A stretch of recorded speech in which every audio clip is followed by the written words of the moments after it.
Chapter 429. It would not be fair to say that he was a complete liar. After all, anyone who could control ghosts in this era was more or less half a Taoist. However, compared to risking his life to catch a ghost and exorcise it, the old man obviously felt that it was easier to get a reward by pretending to be a ghost. Seeing that the commotion was about to end, the old man pointed at the gourd and began to mumble again. Su Shunxing felt that it was probably a secret signal to wrap up. If everything went according to plan, the possession ghost would probably pretend to be sucked into the gourd.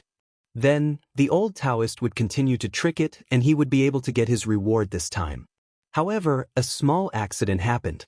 When the possession ghost was about to return to the gourd, it noticed the black mist in the middle of the yellow line.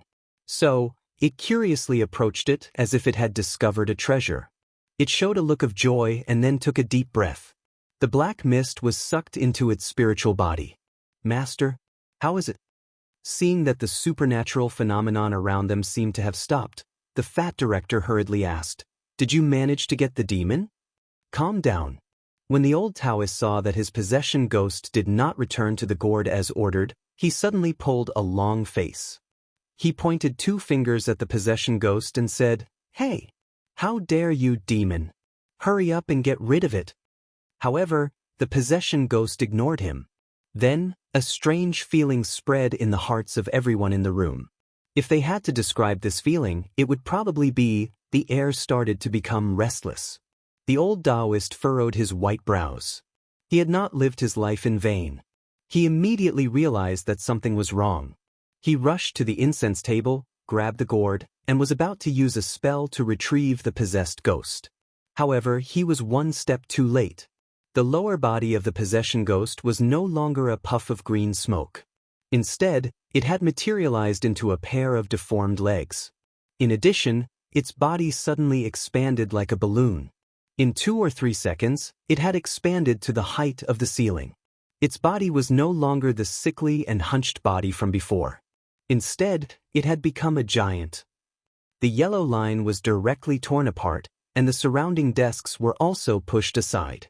Xiao Jingyi and the old Taoist priest stared at all of this with their mouths agape, while Su Shunxing stared thoughtfully.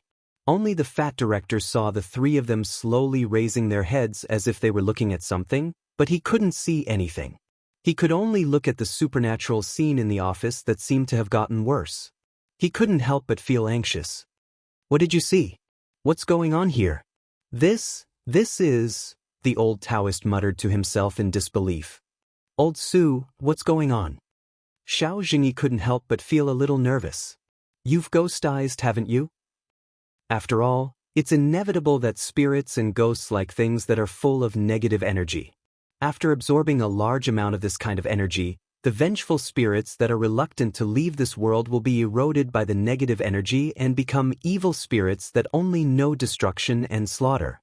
Su Shunxing explained to Xiao Jingyi, "By the way, in a sense, spirit ghosts are the most similar to evil spirits." "I don't want to know this kind of little knowledge. By the way, can you deal with this guy?"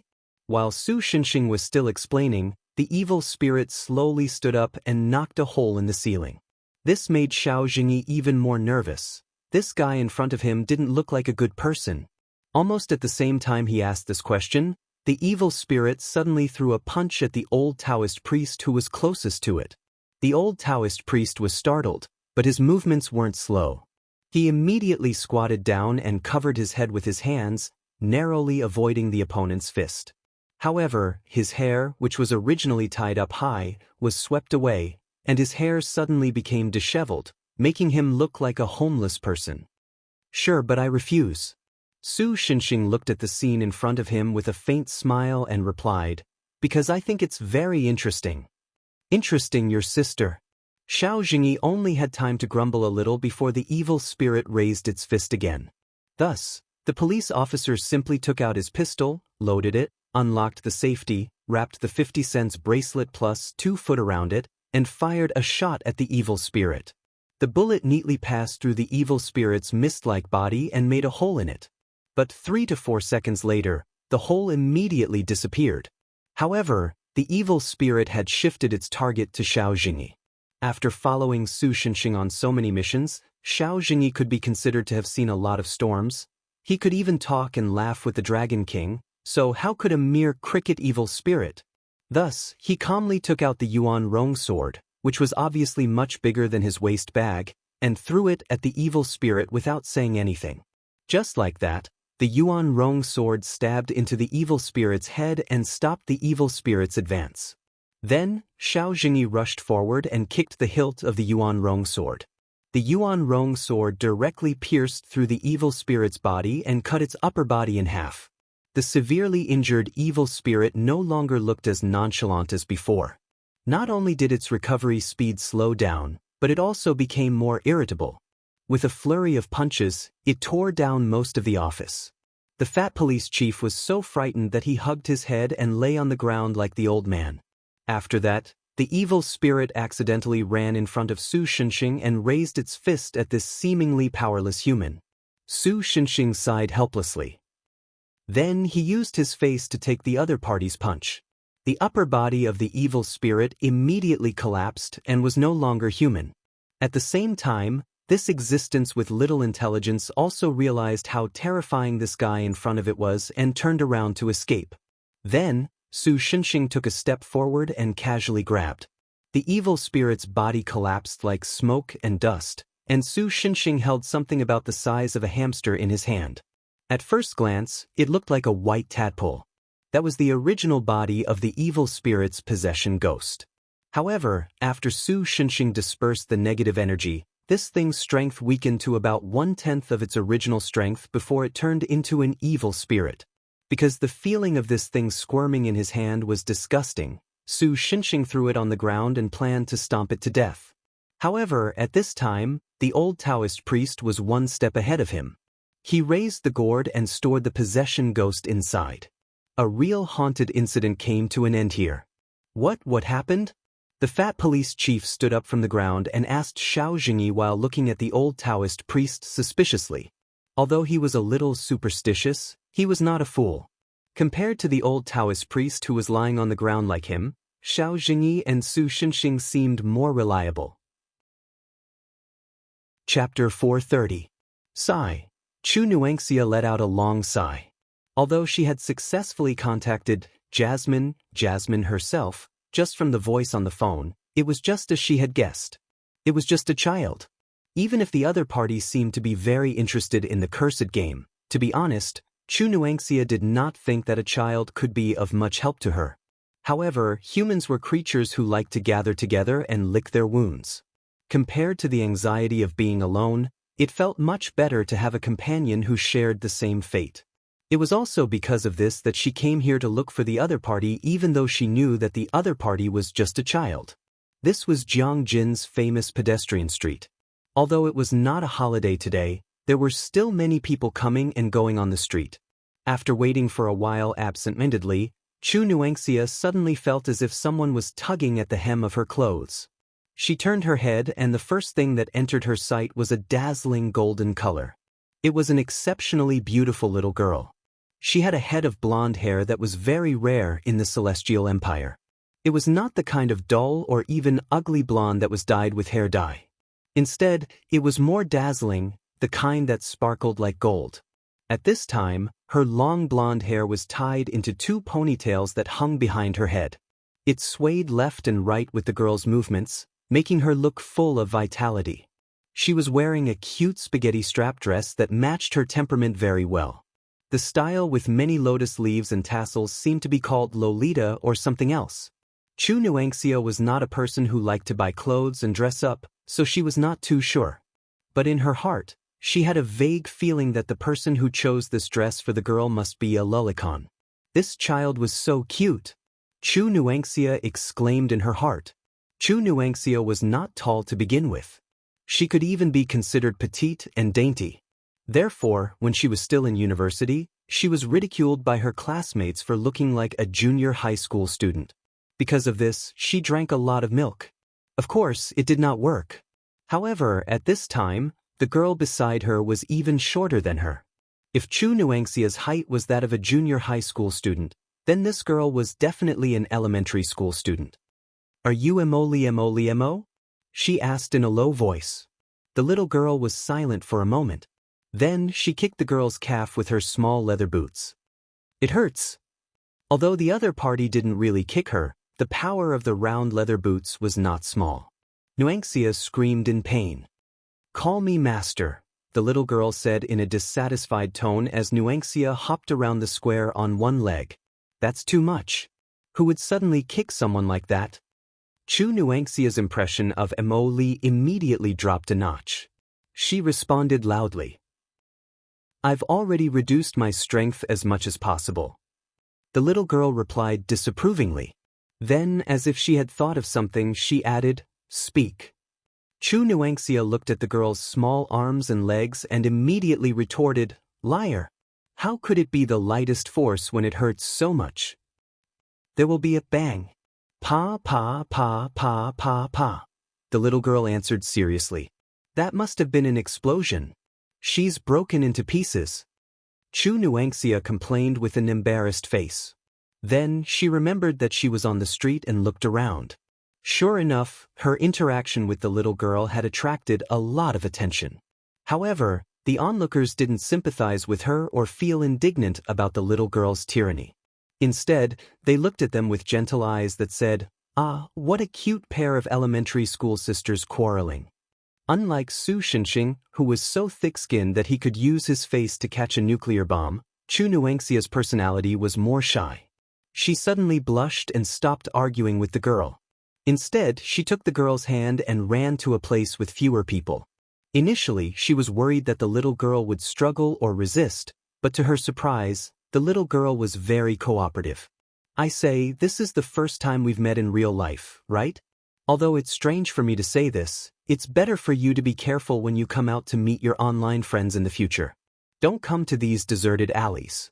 It'll be bad if you get abducted by human traffickers, understand? Chu Nuanxia tried her best to persuade him. It's okay. In places like this, pa, pa, pa, pa, pa, pa. Are you a professional killer? No, I'm the devil. The little girl continued to joke with her seriously. However, her expressionless little face made Chu Nuanxia feel a little uneasy. Therefore, she decided not to dwell on this topic. Let's forget about the explosion. Anyway, let's get back to the main topic. Master, how long did you live in the game? I forgot. Not good. There was no progress in the conversation with this little girl. It felt like they had reached a dead end. For a moment, Chu Nuanxia wanted to give up the idea of teaming up with this seemingly unreliable girl. However, she immediately cheered up and began to ask about the little girl's actions in the game. So that's how it is. About 20 minutes? Chu Nuanxia estimated the little girl's game time based on the little girl's answer and her own experience in the game. Then, according to the game's one-day time, it's about 2 days. The little girl's death date should be 1 day earlier than hers. However, considering that yesterday had passed, if the death forecast was true, then this little girl only had 1 day left to live? Thinking of this, Chu Nuanxia couldn't help but feel a little sad.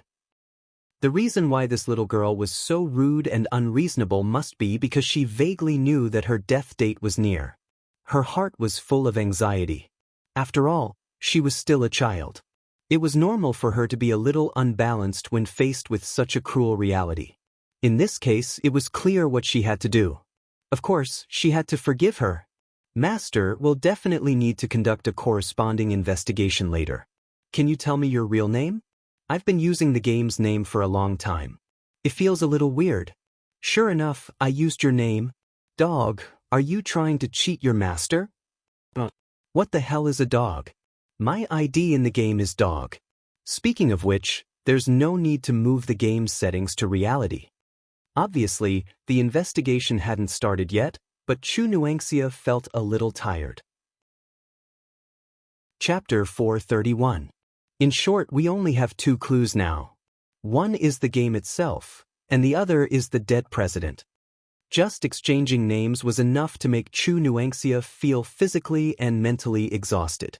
However, now was not the time to rest. She forced herself to stay awake and told the girl about the information she had obtained after her investigation. Of course, She did not expect the little girl to be able to obtain any new clues from the information.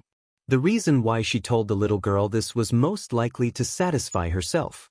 It was just like how some people liked to preach at length even though they knew that the other party did not understand.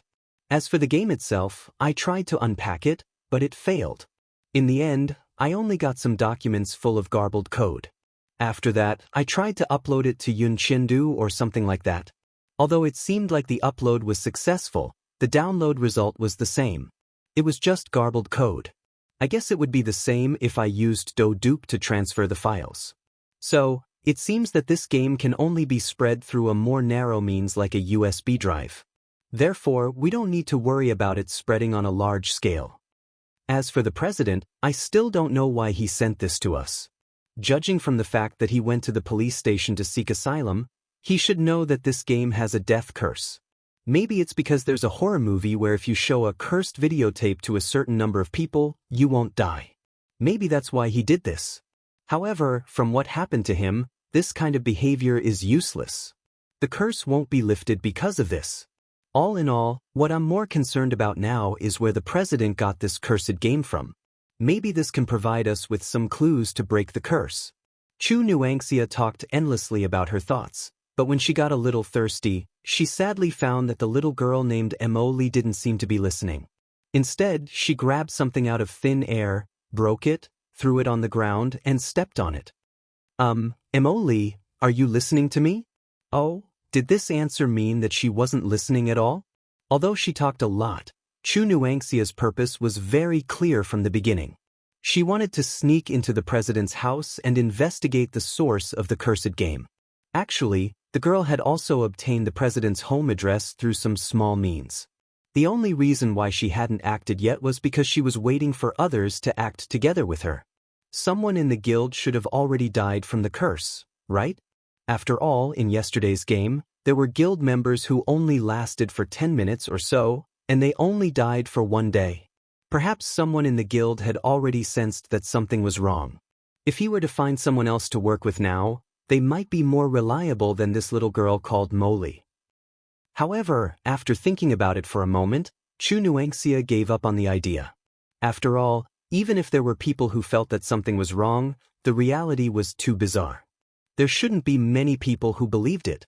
Even if there were many people who believed it, compared to everyone working together to find a way to break the curse, it might be easier to cause panic.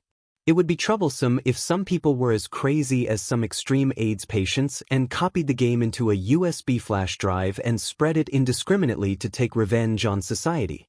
Thinking of this, Chu Nuangxia only brought Emily with her to the president's house. When they were in the game, everyone vaguely knew that the president's family background was not bad. However, after finding his house in reality, Chu Nuangxia was still a little surprised. The president actually owned a 2-story property in one of the few luxury apartments in Jiangjin. You have the key? As soon as they stepped out of the elevator, they saw the dark red door. It looked expensive just by looking at it. Yeah, I also used some small means to get it. Don't tell anyone. Chu Nuangxia winked playfully and took out a bunch of keys from her small satchel. After identifying them, she chose one of them. The key looked very new. It looked like it had just been made recently. After inserting the key into the keyhole, she twisted it gently and the door opened, revealing another door. This time, Chu Nuangxia also changed to another one that was also brand new. She opened the door and the interior of the house was revealed to the two of them. Just as the information said, the living room was very spacious. The decoration was simple and modern like a villa. It looked trendy and avant-garde, a style that fashionable men and women like the most. I'll leave the living room to you. I'm going to investigate the study. Chu Nuangxia knew that the president of her guild was an otaku. His source of income was rent. It was said that he had more than 20 properties in Jiangjin. Therefore, compared to the living room, it was more likely that she could find clues or information on the president's computer or laptop in the study. After seeing Emily nod in agreement, Chu Nuangxia went into the study. She put on a rubber handbag to prevent fingerprints from being left behind. Then, she turned on the desktop computer and began to search for clues.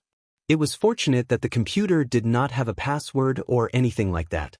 However, there were a lot of messy things on it, mainly a variety of standalone and online games. In addition, Chu Nuangxia found a folder called The Party and the Government's Socialist Construction Program on the President's USB drive. However, it was encrypted and could not be opened without a password. After listing it as a suspicious item, Chu Nuangxia was about to continue searching other places. At this time, strange music came from the living room outside. She hurriedly turned off the computer and went out to take a look. She saw Mo Li sitting on the wide and soft leather sofa. He was eating snacks that he probably found in the fridge. At the same time, he was controlling the character on the TV with a controller. This girl was actually playing games. Hey, we're not here to play games. This made Chu Nuangxia a little crazy. Do you want to play? Mo Li blinked and asked very innocently. No way. Chu Nuangxia walked quickly to the TV and unplugged the TV and the game console. You're so naive. This game console comes with its own screen and battery. Mo Li's face was expressionless, but his tone sounded a little proud. The developer of this game console must have lost his way. Chu Nuangxia couldn't help but complain. Her perception of the game console was still stuck at the little tyrant riding Wu Qiong. At this time, the sound of a key being inserted into the door lock suddenly came from the door. Chu Nuangxia was shocked. Someone was here. Chapter 432. Master, what's going on? After confirming that the supernatural phenomenon had stopped, the fat police chief tried his best to look calm as he asked the old Taoist priest. The old Taoist priest was naturally embarrassed. Unlike the fat police chief who couldn't see the possessed ghost, the old Taoist priest still had spirit vision and yin-yang eyes, so he naturally knew what had just happened.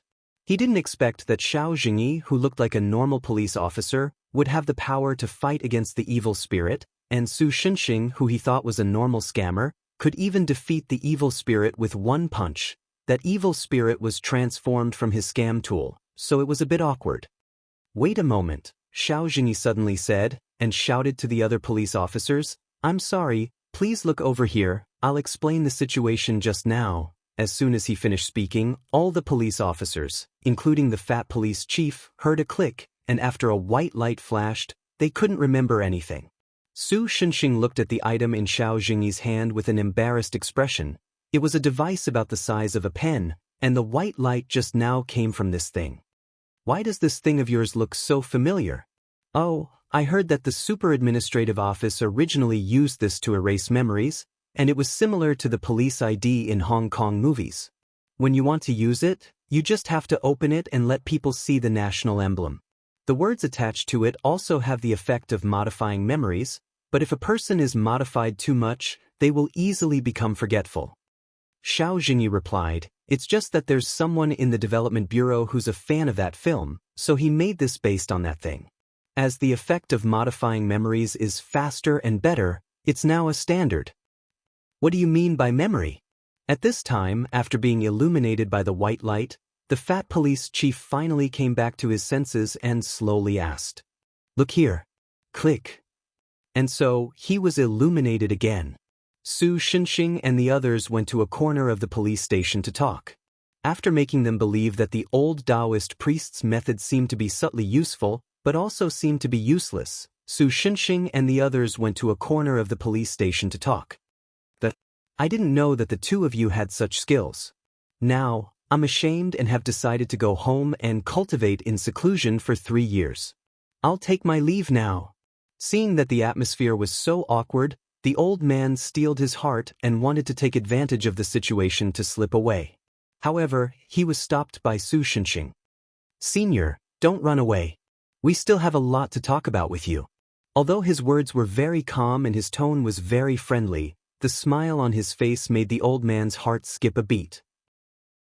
Speaking of which, the reason why the possessed spirit turned into an evil spirit was because it had absorbed the black mist that you mentioned? At this time, Xiao Jingyi was too lazy to pay attention to the old swindler. He could not help but ask Su Xinxing. Black fog. The old man was confused. Why didn't I see it? Speaking of which, you better hand over your possessed spirit, so that you don't have to scam people again. Hearing the other person interrupt, Xiao Jingyi said unhappily to the old man. Thus, the old man looked at the ceiling and whistled as if saying, "My ears aren't good, I didn't hear what you said." If I'm not wrong, that black fog should be a curse, and it's the more troublesome type of curse. Su Xinxing did not care about the other two's interaction. He only said, based on the fact that it can cause death, it should be a strong curse. Wait, someone died here? The old man paused, then said angrily, "Damn, that fatty didn't tell me. If I knew, I would have raised the fee by at least 40%. You're still thinking of scamming money in front of the people's police. If we weren't here, you too would have become a damn fatty and a damn old man." Xiao Jingyi said unhappily. "Speaking of which, who died? Have you found the person who cast the curse?" The old man coughed and immediately changed the topic. Su Xinxing gave Xiao Jingyi a look, and Xiao Jingyi reluctantly took out the paper with the information of the deceased from his waist bag and passed it to the old man. The old man didn't stand on ceremony. He took it and started reading. After a while, the old man's expression changed, and he said in disbelief, "Black Dove Alliance? What?" Xiao Jingyi was stunned, then he realized that the old man was talking about the guild that the deceased was in. If he remembered correctly, the deceased was the guild leader. However, Xiao Jingyi did not know much about the deceased, so he did not pay much attention to it. "Do you have any clues?" Seeing how excited the old man was, Su Xinxing asked. "Actually, it's not much." The old man thought for a long time before saying, "I play this game too, and I'm also a member of the Black Dove Alliance." "So, you're related to the deceased?" Xiao Jingyi's eyes lit up. "You could say that. The guild leader hasn't appeared for a few days, and we were wondering. I didn't expect him to have." The old man did not look too good. "Then, do you have any impression of this guild leader?" Xiao Jingyi took out a small notebook and urged the old man to continue. "I don't have much of an impression of him. He's just a dalao who's willing to spend a lot of money. He's the strongest sorcerer in the guild, but he's a little clumsy. And he likes to peek at the screen. He'll ban anyone who talks bad about him." The old man replied as he racked his brains. "I see. Then, does your guild have any conflicts with other forces in the game?" Xiao Jingyi continued asking. According to the original information, the deceased was quite popular, and he was an otaku, so there was no reason for anyone to kill him. In addition to the bizarre way he died, it was basically an accidental death. However, now that they had a new idea in the game, they might be able to find some clues. No, to be honest, the members of the Black Dove Alliance are quite honest, and our guild's ranking in the server isn't high. No one would purposely come after us, right? The old man was puzzled. It seemed like there were no clues here. Xiao Jingyi could not help but feel dejected. "Then one last question." Su Xinxing continued asking, "Your name and your in-game ID. If it's convenient, please tell us."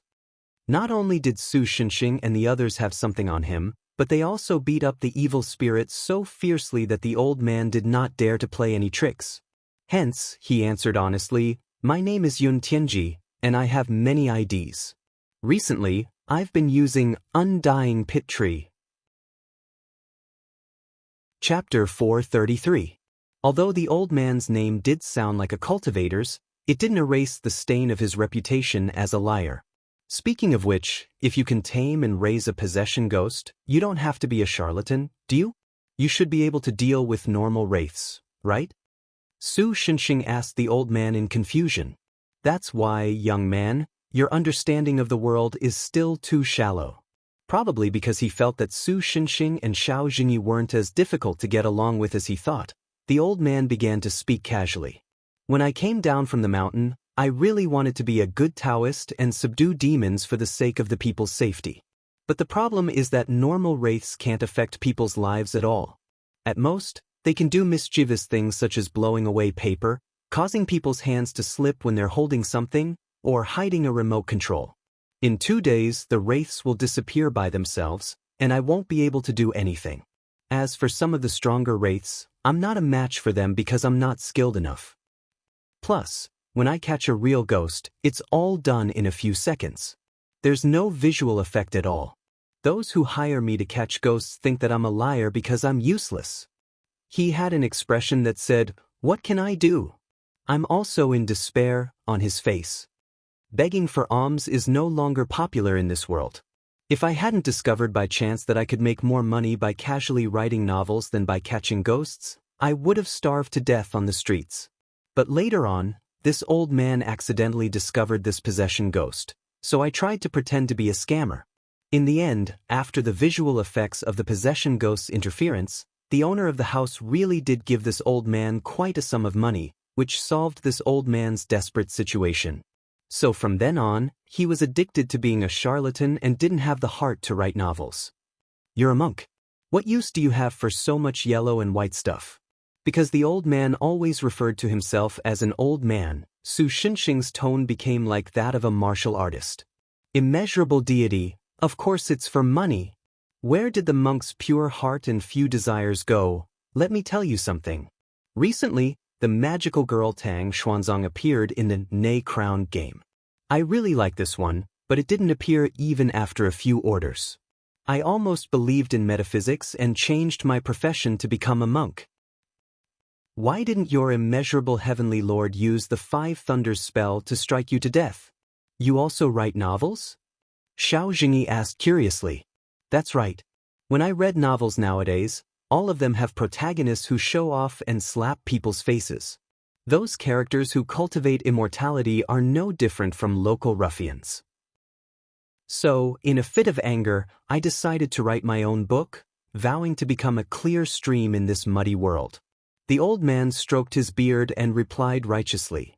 "So you're saying that you're writing an orthodox cultivation novel?" "No, I wrote about the Cthulhu mythos and the Black O ship girl." "How can you be considered a clear stream? It was clearly a mudslide." Xiao Jingyi looked like he really wanted to complain but didn't know where to start. In short, the gossip was more or less over. Su Xinxing thought that there were no more clues left in the police station, so it was useless to continue to stay here. They should go to other places to investigate. Then what should we do next? Should we investigate the corpse of the deceased? Xiao Jingyi naturally agreed with Su Xinxing's idea. However, in the current situation where there were almost no clues, they could only go around like headless flies. No, there's basically nothing to investigate about the corpse of the deceased. Su Xinxing shook his head. After all, he was not a forensic doctor, and his medical skills were close to zero. Although the days of shuttling back and forth between the battlefield had already trained him to be resistant to corpses, he still didn't want to visit the corpse unnecessarily. Anyway, he could determine the type of curse just by relying on the residual aura, so there was no need for that. We'll go to the deceased's home to investigate. In that case, I'll take my leave first. Seeing that it seemed that he was about to be involved in this dangerous incident, the old man immediately smiled and wanted to sneak away. After all, just a tiny bit of the remaining curse aura was enough to turn the ghost he reared into a powerful evil spirit. No matter how he looked at it, this incident wasn't something that a half-baked person like him could get involved in. At this time, it was wiser for him to withdraw. But naturally, he was stopped by Su Xinxing. Because of the crime of fraud, you can be sentenced to more than 10 years of imprisonment or life imprisonment, and all your property will be confiscated, or you will have to come with us for investigation. Old sir, you can choose one. Su Xinxing stared at the old man with a fake smile. Anyway, I think you've earned more than 500,000 yuan with your identity as a fraud, right? Humph, I don't have many years left to live anyway. In order to protect the people, I won't hesitate to give up my body. So the old man immediately put on a straight face and said righteously, "Hero, you don't have to pity me. If you have any orders, just say it." "Old Su, I used to think that your skin was thick enough." Xiao Jingyi couldn't help but sigh when he saw this. "Now it seems that you are indeed worthy of being called an honest and reliable young gentleman. Can I throw this title into the non-recyclable trash can? I'm praising you. Get lost." In short, after a meaningless conversation, Xiao Jingyi fulfilled his duty and asked the pot-bellied Superintendent Chu for the keys to the deceased's home. Because the deceased died in the police station, the keys were temporarily placed in the evidence room as evidence. Some of the deceased's relatives had come to make a fuss before. In fact, part of the purpose was to get the keys back. After all, compared to the unknown amount of property, the properties under the deceased's name were obviously more attractive. Logically speaking, the superintendent of the police station shouldn't have given the keys to Xiao Jingyi so easily, but first, the higher-ups had already decided that Xiao Jingyi would handle this case. Second, the fat superintendent was in the brainwashing period after being illuminated twice by the brainwashing lamp, so Xiao Jingyi easily got the keys. No, Officer Xiao. Su Xinxing and the old man left the police station one after another. When Xiao Jingyi was about to follow, the fat superintendent stopped him. What's wrong?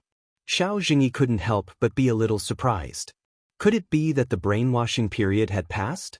So he quietly took out the brainwashing lamp again. This time, I hope you can solve this case successfully. If there's anything you need, don't hesitate to mention it to us. Superintendent Chu? After all, this area is under our jurisdiction. It's also our duty to protect the people's safety. The other party smiled slightly. Of course, this is official because my home is nearby. If I can't solve this case, I won't be able to rest assured about my wife and child. Although it's just my personal selfishness, if I can't even protect them, how can I be qualified to be a police officer? Okay, I understand. Xiao Jingyi also nodded. He looked at the other party seriously. The originally disgusting fat superintendent's face seemed to soften a little. Leave it to me. Too slow. After Xiao Jingyi left, Su Xinxing, who was already impatient, shouted with his arms crossed in front of his chest. Sorry. Xiao Jingyi helplessly apologized. He always felt that without Mo Li by his side, old Su would mysteriously become more willful. He didn't know if it was just his imagination. Then he glanced at the old man and whispered to Su Xinxing, "What's the point of bringing him along? Could it be that you found something amiss from the conversation just now?" "No," Su Xinxing replied firmly. "I just think it's more fun." Sure enough, he became more willful. Sitting in the police car, Xiao Jingyi turned on the GPS and drove towards the deceased's home.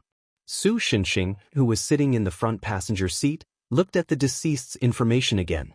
This guy. Why is he like the male lead of an anime for the first half of his life? As he read, he commented, he was originally an orphan. His parents are unknown. When he was living in an orphanage, he was adopted by his current parents. His adoptive parents used to be a very rich couple.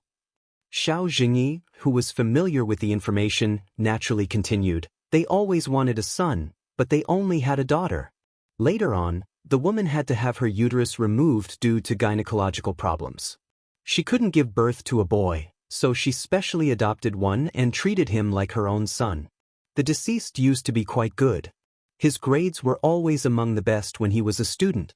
He was also good at sports and once led his school's basketball team into the city's top 4. By the way, their daughter was younger than the deceased. But that couple is already dead. Su Xinxing also continued to read. The cause of death was a car accident 3 years ago. He and his sister were also in the car, but because they were in the back seat, they only suffered some minor injuries. However, after that, the company founded by the couple was divided up by their relatives. Only some of the properties left behind were not obtained from the deceased. A top student with a sister, a house, and dead parents? It's so old-fashioned. It's not popular nowadays. The old man also poked his head out from the back seat and joined the discussion. He said with certainty, if you start with this setting, the readers will definitely feel bored and abandon the book. In the end, it will lead to poor results and a flop. However, his sister suffered from depression after their parents died. She tried to commit suicide many times, but was stopped by the deceased. However, 2 years ago, the deceased didn't arrive in time when she jumped off a building. As a result, her head hit the ground and she became a vegetable. She is still lying in the hospital now. Su Xinxing ignored the old man's words and continued to read. The deceased also became gloomy because of self-blame. She stayed at home all day and finally dropped out of school. Let me tell you something. If this is a novel, this guy should be the main character. If he survives this ordeal, he might get a cheat to cure his sister. Then he'll embark on the path of turning the tables and becoming Long Outyen to take back his parents' property. The old man continued to spit in all directions. You are obviously in the same guild as the deceased, but you don't even know the slightest bit of information about the other party? Xiao Jingyi expressed his disdain for the old man as he drove. Nonsense, I'm not a caring big sister character. It's my principle to not invade other people's privacy. The old man replied confidently. Then he thought for a moment and said, but if you want to talk about the president, other than what you all know, there is one more thing. What is it? Su Shinxing looked up from the information and asked. Actually, some of the older members of the guild who have been in the guild since the beginning of the game should know about this. The president once had an online relationship with a female player in the guild, but for some reason, the two of them broke up. The old man, who had dug up this matter from the depths of his memory, said slowly, because it was a long time ago, I couldn't remember it at the moment. Do you still remember the specific time of this incident? Xiao Jingyi did not expect that the old man, who Su Shinxing brought along on a whim, would provide such information. He could not help but ask in surprise. Because the deceased's interpersonal relationships were not complicated, a little bit of information could be decisive evidence to lock down the culprit. Well, it was about 2 years ago. The old man replied, because there was an event in the game at that time, so there shouldn't be any mistake. The same time as when his sister jumped off the building? Su Shinxing muttered in his heart. Xiao Jingyi probably thought of something similar and fell silent as well. He seemed to be sorting out the details of the case. The deceased's home was not far from the police station, so the three of them quickly arrived at the entrance of the luxurious apartment. Speaking of which, a luxurious apartment like this should have surveillance cameras, right? Su Shinxing asked Xiao Jingyi, didn't the police check the surveillance footage? We did, but it was useless. The surveillance footage only showed the deceased leaving the place somewhat anxiously. Xiao Jingyi probably also looked at the surveillance footage, but did not find any important clues. After Xiao Jingyi showed his police ID to the apartment's security guard, under the guard's strange gaze, mainly directed at the old man, they took the elevator to the 2-story entrance where the deceased lived. Because of the structure of the apartment itself, the elevator could only be used on the lower floor, and the entrance was also on that floor. When Xiao Jingyi opened the door with the key, he seemed to have heard something. However, there were not many places for people to hide in the rather simple furnishings. At first glance, there was no sign of anyone inside. Was it an illusion? He turned his head to look at Su Shinxing and found that this guy had a half smile on his face, as if he had found something interesting. Anyway, with this guy here, there shouldn't be any problems, right? With this mentality, Xiao Jingyi walked into the apartment and began to investigate. Chapter 434. Chu Nuangxia heard the sound of people trying to enter the house. In a moment of desperation, she pulled Mo Li into the bedroom closet to hide. She felt a little uneasy. She didn't know if the president's family members had finally gotten the keys and were planning to rummage through the closet for the real estate certificate, or if the police were planning to investigate the deceased president's home, or if it was just a simple thief. A moment later, she heard the sound of 3 people talking and footsteps outside the door. The girl thought for a moment and realized that the 3 people's voices did not match the police from the nearby police station. Moreover, if the president's family members had gotten the keys, it would be impossible for only 3 men to come. After all, there were many people who coveted the president's property. In that case, the most unreliable thief was the most reasonable explanation at the moment. She couldn't be that unlucky, right?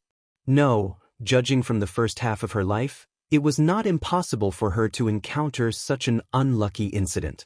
Should she call the police? No, the police wouldn't be able to explain why she and Mo Li were in this room. Also, if she called the police, there would be some noise. If the criminals noticed, everything would be over. The first thing to do now was to sneak out of the house when the criminals weren't paying attention. After that, it would be better to pretend that they saw the Chaoyang people sneaking into the apartment and report them. I feel like something's not right here, one of the young men said doubtfully. Hey, don't be so surprised. Could there be ghosts here? Then, an older man's voice rang out. Yes, We should focus on finding the important things now. Then, a young man's voice sounded like he was gloating for some reason. Why do you say that? Is it my imagination? Old Sue, you seem to be in a good mood, the young man said in a doubtful tone. Their conversation made Chu Nuangxia a little curious. First of all, judging from this conversation, the purpose of these three people was not as simple as burglary. If their goal was only money, then the gloating man wouldn't have said important things. Instead, he would have said valuable things or valuable things. Of course, if the important thing was explained as a real estate certificate, it didn't seem wrong. However, if he wanted to change the name on the real estate certificate, he would have to explain the source of the change. It was not as simple as just getting the real estate certificate. Moreover, to be honest, doing so would easily be noticed by the police. No one with a brain would do such a thing. Therefore, what exactly was the important thing that they were talking about earlier? It was very thought-provoking. The girl was silent for a moment. Then, an idea flashed through her mind.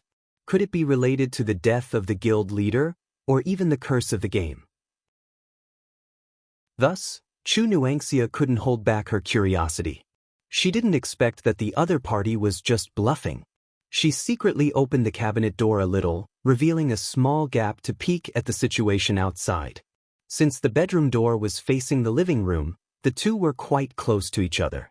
Therefore, they could clearly see what was going on in the living room. This was also why Chu Nuangxia had subconsciously brought Emily to the bedroom. Looking through the gap, she saw that there were 3 men outside, just as she had guessed before. 2 of them were about 20 years old. Although they weren't considered handsome, one of them could be considered delicate and good-looking. The other was just a passerby with a slightly high hairline. Other than that, there was also an old man. However, unlike the 2 young men who were dressed in ordinary casual clothes, this old man was wearing a decent Taoist robe. He had white hair, a youthful face, and a long snow-white beard. If it weren't for the fact that his robe looked dirty, as if he had rolled around on the ground, this old man might have looked like an otherworldly immortal. After the 3 of them exchanged a few words, they began to split up to look for something. Unfortunately, because the passerby with a slightly high hairline was assigned to the bedroom and kept wandering in front of the wardrobe, Chu Nuangxia couldn't find a chance to escape. She took the time to look at Emily next to her. The girl's face was blocked by the clothes hanging down from the wardrobe, so she couldn't see her expression. However, she was leaning against the wardrobe, hugging her knees. She looked as if she was afraid, but also as if she had simply fallen asleep. Obviously, in this kind of emergency, no normal person would fall asleep. Therefore, Chu Nuangxia thought that the girl might be afraid. Therefore, she softly comforted her. "It's okay. Don't worry, I'll definitely get you out of here." The little girl didn't answer. Chu Nuangxia thought that the other party was too nervous and didn't know what to say. Or maybe she didn't listen to her at all. In short, through the gap in the door, Chu Nuangxia could see that the other party was flipping through the wardrobe in the bedroom, looking for something. In the meantime, he even found more than 10 property certificates in the drawer, a woman's bra in the crevice between the bedside table and the bed, a few coins and a few small yellow books under the bed, a ball of paper in the trash can with the smell of dried squid, a handful of moldy dog biscuits under the cushions of the sofa, and a strange red pebble-shaped object in the crevice of the sofa, which would make a buzzing sound when the switch was pressed. Speaking of which, there were 2. Many strange things in this bedroom. What kind of life did the president lead in the past? Chu Nuangxia, who witnessed all of this, complained loudly in her heart. However, she soon realized that the situation was not good. This was because the other party had searched almost every corner of the room. Now, with a strange smile on his face, he was approaching the wardrobe step by step. The girl panicked a little and took out the stun baton from her backpack. She hoped that the moment the other party opened the wardrobe, she would use the stun baton to attack him. As long as she could paralyze the other party in a short time and make him lose his ability to move, she might be able to escape with Emily. However, putting aside the old Taoist who didn't seem to be a threat, the other young man was also a big problem. Unlike the passerby in front of him, that person's every move was the same as the armed police he had seen before. Not only were there no flaws, but they were also full of power. It would be bad if they were stopped by the other party in the middle of their escape. Chu Nuangxia didn't think that the 2 or 3 rounds of military boxing she practiced when she was bored could compete with a real armed police officer. Maybe it would be a good choice to escape from the balcony by the floor-to-ceiling window. As the passerby got closer and closer to the wardrobe, Chu Nuangxia felt her breathing begin to quicken. She couldn't help but smile bitterly. No matter how perfect the plan was, when it came to implementing it, she would still be nervous. She didn't know if it was a psychological effect or something else, but Chu Nuangxia felt that the other party was getting closer and closer to the wardrobe at a slower speed. Even the movement of his hand reaching for the wardrobe door became incomparably slow. Just as the other party was about to open the door, the other young man suddenly exclaimed from the study, "Su, come over and see this." Thus, the passerby stopped what he was doing, left a meaningful smile, and left the room. Chu Nuangxia collapsed in the wardrobe, gasping for air. Only now did she realize that her heart was beating wildly. She didn't want to experience such an exciting situation again. Emily? Oh. She shook Missouri Lee, who was beside her, to get the latter to come back to his senses. Mo Lee's voice had a hint of confusion, as if he had just woken up. If Chu Nuangxia didn't know that the other party was scared out of his wits, she would have thought that the girl had fallen asleep. "Are you going to escape? Are you okay?" Chu Nuangxia asked Emoli softly. "Oh yeah." Emoli looked outside through the crack in the door. He seemed to be in a dilemma, but in the end he nodded. The 2 of them quietly opened the wardrobe door. Then, while the other 3 people were gathered in the study, they carefully but quickly walked through the living room. As they slipped through the door of the study, Chu Nuangxia heard a voice coming from inside. "What?" The victim's sister actually left a suicide note before she committed suicide. Probably because the other party was too shocked, his voice was particularly loud. Judging from the tone of his voice, it should be the passerby with a relatively high hairline. Chu Nuangxia secretly memorized this information in her heart. Then she and Emoli quietly left the victim's house. After arriving outside the apartment, Emoli stretched his body without any signs of nervousness and yawned loudly. "Let's go to Jiangjin's Second People's Hospital now," Chu Nuangxia said immediately.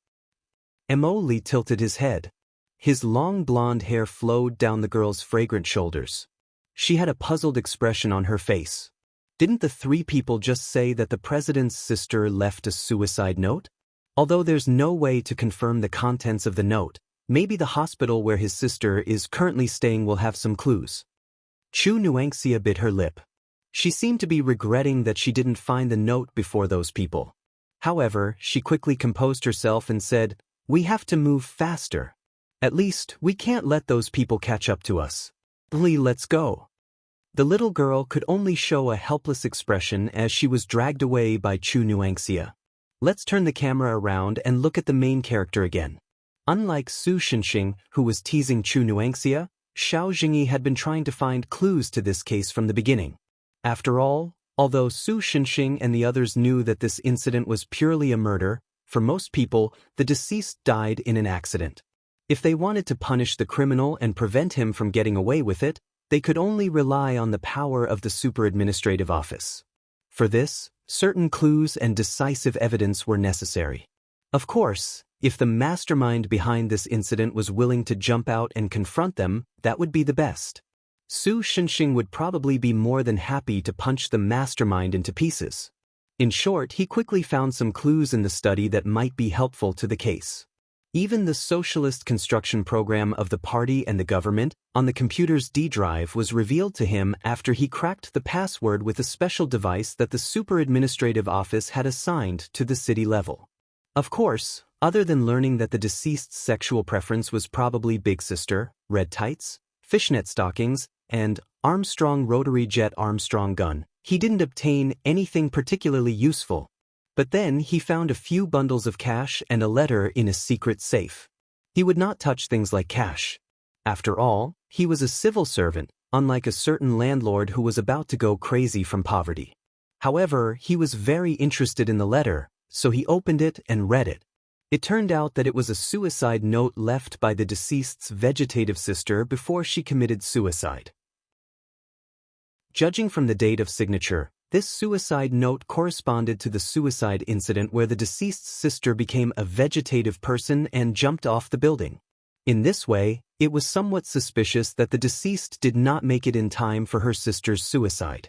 For a moment, Xiao Jingyi's mind was filled with emotional entanglements that were enough to film 120 episodes of a large-scale modern family ethics drama.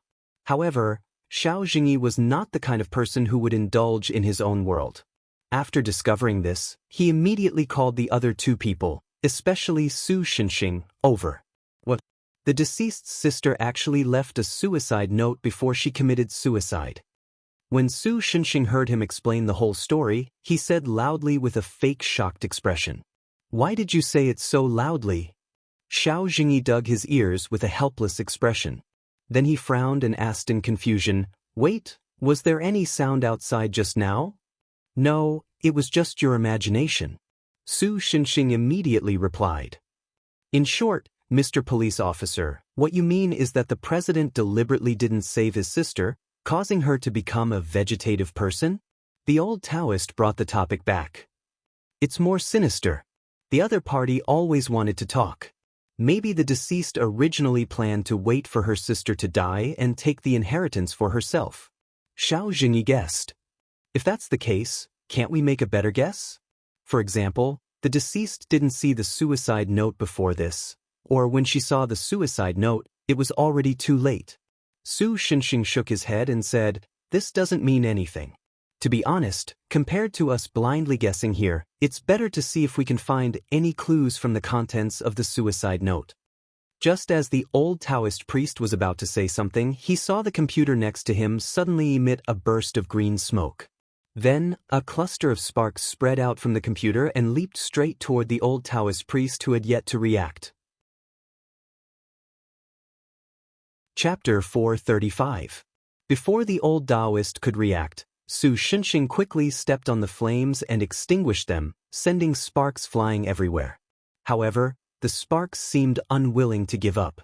The sparks immediately ignited the fur carpet not far away, and the fire spread again. How can such a small spark cause such a big fire? This doesn't make sense. The old Taoist shouted when he saw the flame that was as tall as a person on the carpet. Su Xinxing was too lazy to answer. He ignored the fire and walked to the carpet. He directly covered it with a cloud scale, intending to extinguish it completely. As if it understood that everything would be over if it was enveloped by the cloud scale, the ball of flame once again rose as if it had a life of its own. It ignited the tablecloth at the side, and the flame didn't spread out. It only burned towards the old Taoist. When the old Taoist saw that the flame was terrified when it saw Su Xinxing, he couldn't help but be shocked. He rolled up his exaggerated sleeves, held a pile of paper talismans, and shouted, "How dare you, evildoer! T." He threw the talismans at the flame. However, it was useless. Instead, the flame used the talismans as a jumping platform and burned toward the old Taoist. Seeing that the old Taoist was so useless, Xiao Jingyi directly knocked him away from the flame's path. Then he pulled out the Yuanrong sword and stabbed it into the ground, forcibly blocking the flame's path. At the same time, Su Xinxing's cloud scale had completely extinguished the flame. A faint black smoke that only Su Xinxing could see slowly floated out of the ashes, probably trying to disguise itself as ordinary smoke. However, Su Xinxing raised his hand and punched it out. What was that? Xiao Jingyi felt that his ears were ringing. However, he saw that the old Taoist had a similar expression, and Su Xinxing's actions just now, so he asked, "Part of the curse?" Su Xinxing replied. He pointed at the old Taoist. "This guy is also cursed." "What?" The old Taoist's eyes widened. "Impossible. I'm not an ordinary person. If I'm cursed, how can I not feel anything at all?" "So this is the trouble with the wraith-type curse," Su Xinxing replied calmly. "Generally, curses that can spread through certain channels, after the curse takes effect and causes harm to people, it will feed back to the curse itself, making it stronger. If it's just that kind of curse, I can destroy the main body of the curse with a punch along the karma line. Wraith-type curses are an exception. Other curses mainly focus on strengthening themselves. Only Wraith-type curses will not strengthen the main body, but will multiply almost infinitely, almost no difference from the main body of the curse itself. Wraith-type curses. If I have to make an analogy, a normal curse is like a lurking monster. As long as the curse takes effect, it will continue to grow stronger. However, as long as the monster is defeated, the curse will end. However, a vengeful spirit-type curse is like a zombie in the apocalypse. Although its individual strength is not strong, it can infinitely multiply. Even if many of them are defeated, as long as one of them is left, there is still the possibility of it spreading again. Isn't that invincible? The old Taoist was shocked. No, Wraith-type curses naturally have their own weaknesses. Because they won't be able to feed the curse back to themselves, every Wraith-type curse is very weak. As long as the person being cursed is slightly stronger, the curse is almost useless. Su Xinxing continued to explain. Old Su, why do I feel that you're very familiar with curses? Xiao Jingyi looked at Su Xinxing suspiciously. Su Xinxing thought to himself, nonsense, because I used to eat 7 or 8 curses a day on average. I got used to it. So far, other than hair loss, none of the curses have been effective. But of course, he couldn't say this out loud. So, he simply threw the blame to Xingyan a dream. I also heard it from Qin Xingyan. Xiao Jingyi was considered a regular at Sakura Apartments, so he naturally knew that in terms of theoretical knowledge, the weak-looking girl could indeed beat Su Xinxing, so he didn't have much doubt. Anyway, do you have any clues about this curse? Seeing that he had successfully deceived the old man, Su Xinxing immediately changed the topic and asked the old man. I've been kind to people all my life, so I can't think of anyone who would curse me. The old Taoist seemed to be a little embarrassed. He rolled his eyes and didn't look at Su Xinxing and Xiao Jingyi. He just said calmly, "Oh, then we can't care about this anymore. Old Su, let's go." Seeing that the old man was obviously lying, Xiao Jingyi walked toward the door. Wait. The old Taoist immediately became anxious. In the face of the curse, his half-baked Taoist magic didn't work at all. If Xiao Jingyi and Su Xinxing really left him alone, then the two of them would probably have to collect his corpse tomorrow. I've been open and above board all my life, and I've done things cleanly and neatly. Take the novels that I've written as an example. No matter how good the results were, I didn't hesitate at all. It's a pity that this kind of clean and neat behavior isn't very popular in this world anymore. There are actually readers who sent me razor blades. So, my heart softened and I ended all the pits. Yes, I used the method of burrowing through the ground with meteorites. But the next day, the number of razor blades sent over increased. Sigh, the people in this era are too impetuous. He realized that he didn't make sense, so he coughed dryly and said, in short, because of the above reasons, it's not impossible for readers of my novels to curse me. To be honest, I think it's not wrong for you to be cursed. Just as they were still chatting, the computer made an ominous buzzing sound again. This time, it wasn't just sparks, but the whole thing suddenly burst into flames. Then, the electrical appliances in the house more or less overloaded and short-circuited. In just a moment, the originally luxurious apartment was filled with white smoke and the pungent smell of burnt rubber. I say, how many things have you done that have angered the heavens and people? Even Xiao Jingyi was a little surprised by this scene. What the F***CK? How persistent are those readers to kill me? The old Taoist was so scared that even his beard stood up. I've already apologized, what else do they want? As if in response to his words, many of the electrical appliances in the luxurious apartment were short-circuited and emitted sparks. In the next moment, an even bigger fire engulfed the entire apartment. Chapter 436. Su Xinxing wasn't afraid of fire. The highest temperature he had ever experienced was over 6,000 degrees Celsius. Other than his clothes being burned, he was almost unscathed. He was at the level where he could even take a stroll on the surface of the sun.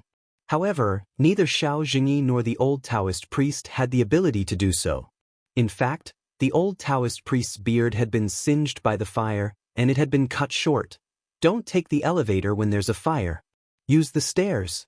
Xiao Jingyi had just opened his mouth when the stairs outside the door were completely blocked by the flames. Not only that, but the stairs below had also started to crack because of the flames. Because the flames had blocked their vision, they couldn't even see if the stairs were still intact. Then, the sound of the elevator crashing came from the elevator.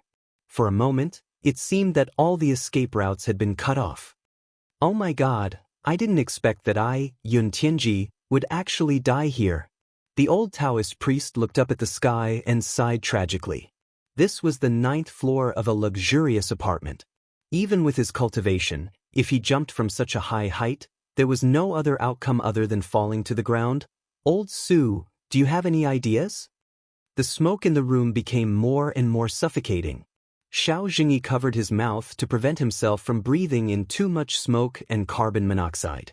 At the same time, he asked Su Shenxing in a muffled voice. He naturally knew that this kind of fire wouldn't cause any substantial harm to Su Shenxing. Su Shenxing turned off the tap, and the water in the pipe gushed out. However, this amount of water was really just a drop in the bucket for the current situation. Under normal circumstances, it was obviously not safe to use water to extinguish a fire caused by electricity, but now, Su Shenxing couldn't care less. This fire can't hurt me.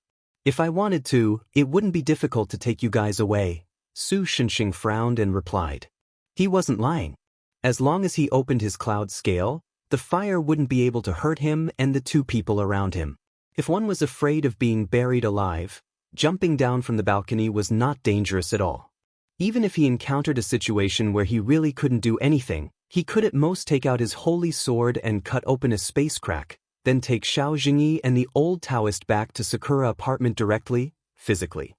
However, if that was the case, the residents on the upper floor of this luxurious apartment were basically doomed.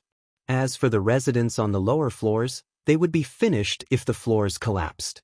As the savior of the world, Su Shenxing's weakness of being invincible only in terms of destruction was undoubtedly revealed at this time. He took a deep breath.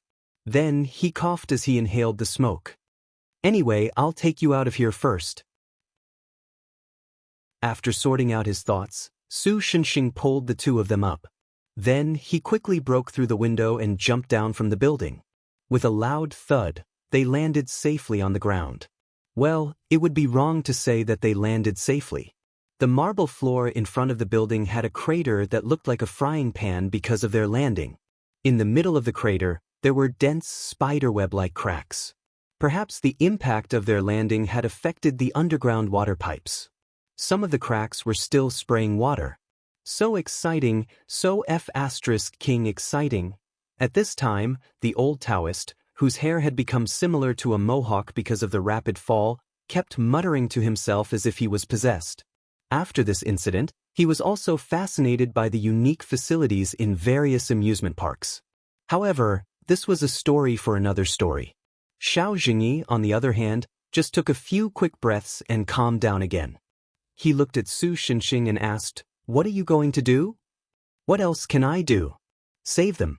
Su Shenxing shrugged and replied with a wry smile. He turned around, raised his head, and looked at the luxurious apartment building that had become a giant torch. "Otherwise, I won't be able to explain it. The greater the power, the greater the responsibility?" Xiao Jingyi raised his eyebrows and joked. "Unfortunately, I'm not Little Spider." Su Shenxing, who was walking toward the fire, turned his head and said, "I'm just an ordinary savior who is interested." "Saviors aren't ordinary anymore, right?" Xiao Jingyi complained. However, Su Shenxing didn't continue to communicate with him. Instead, he waved at him and rushed toward the building, leaving only one sentence for Xiao Jingyi. "I'll leave the intelligence operation to you." Rushing into the scene of a fire to save people was indeed very similar to what a superhero in comics or movies would do. However, what was more disappointing was that Su Shenxing couldn't fly, and his perceptive ability was very weak. He couldn't find the victims all at once like Superman and then save everyone in a whoosh. He even had to go against the flow of the disaster victims who had escaped from upstairs. Since ancient times, he was probably the only superhero who had to squeeze through the stairs to save someone. Fortunately, because it was still working hours, the number of residents staying in the apartment was not many. Moreover, the fire hadn't spread to the bottom, so the escaping crowd was still in an orderly manner. So far, there hadn't been any incidents of trampling. Su Xinxing, who felt that it wasn't a good idea to squeeze in like this, simply put one hand on the handrail, and with a slight force, he jumped up and onto the narrow handrail.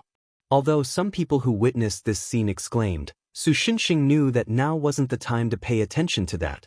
The narrow road alone couldn't hinder his pace. On the contrary, because there were no people blocking the way and squeezing the crowd, he easily rushed to the 5th floor like a gust of wind. There was a gap in the stairs further up. The escaping crowd stood at the broken stairs. The more than 3 meters wide was obviously not a distance that could be easily jumped. This kind of desperate situation made them cry out in sadness. "Don't just stand there. Take out the bedsheets and other things in the room." Su Xinxing shouted at those people. A few young people seemed to realize something. They ran back to the room on their floor and took out bedsheets and some other messy things. According to Su Xinxing's instructions, after twisting the bedsheets into thick ropes and throwing them to him, Su Xinxing quickly used the bedsheet ropes and smashed chairs to make a simple bridge.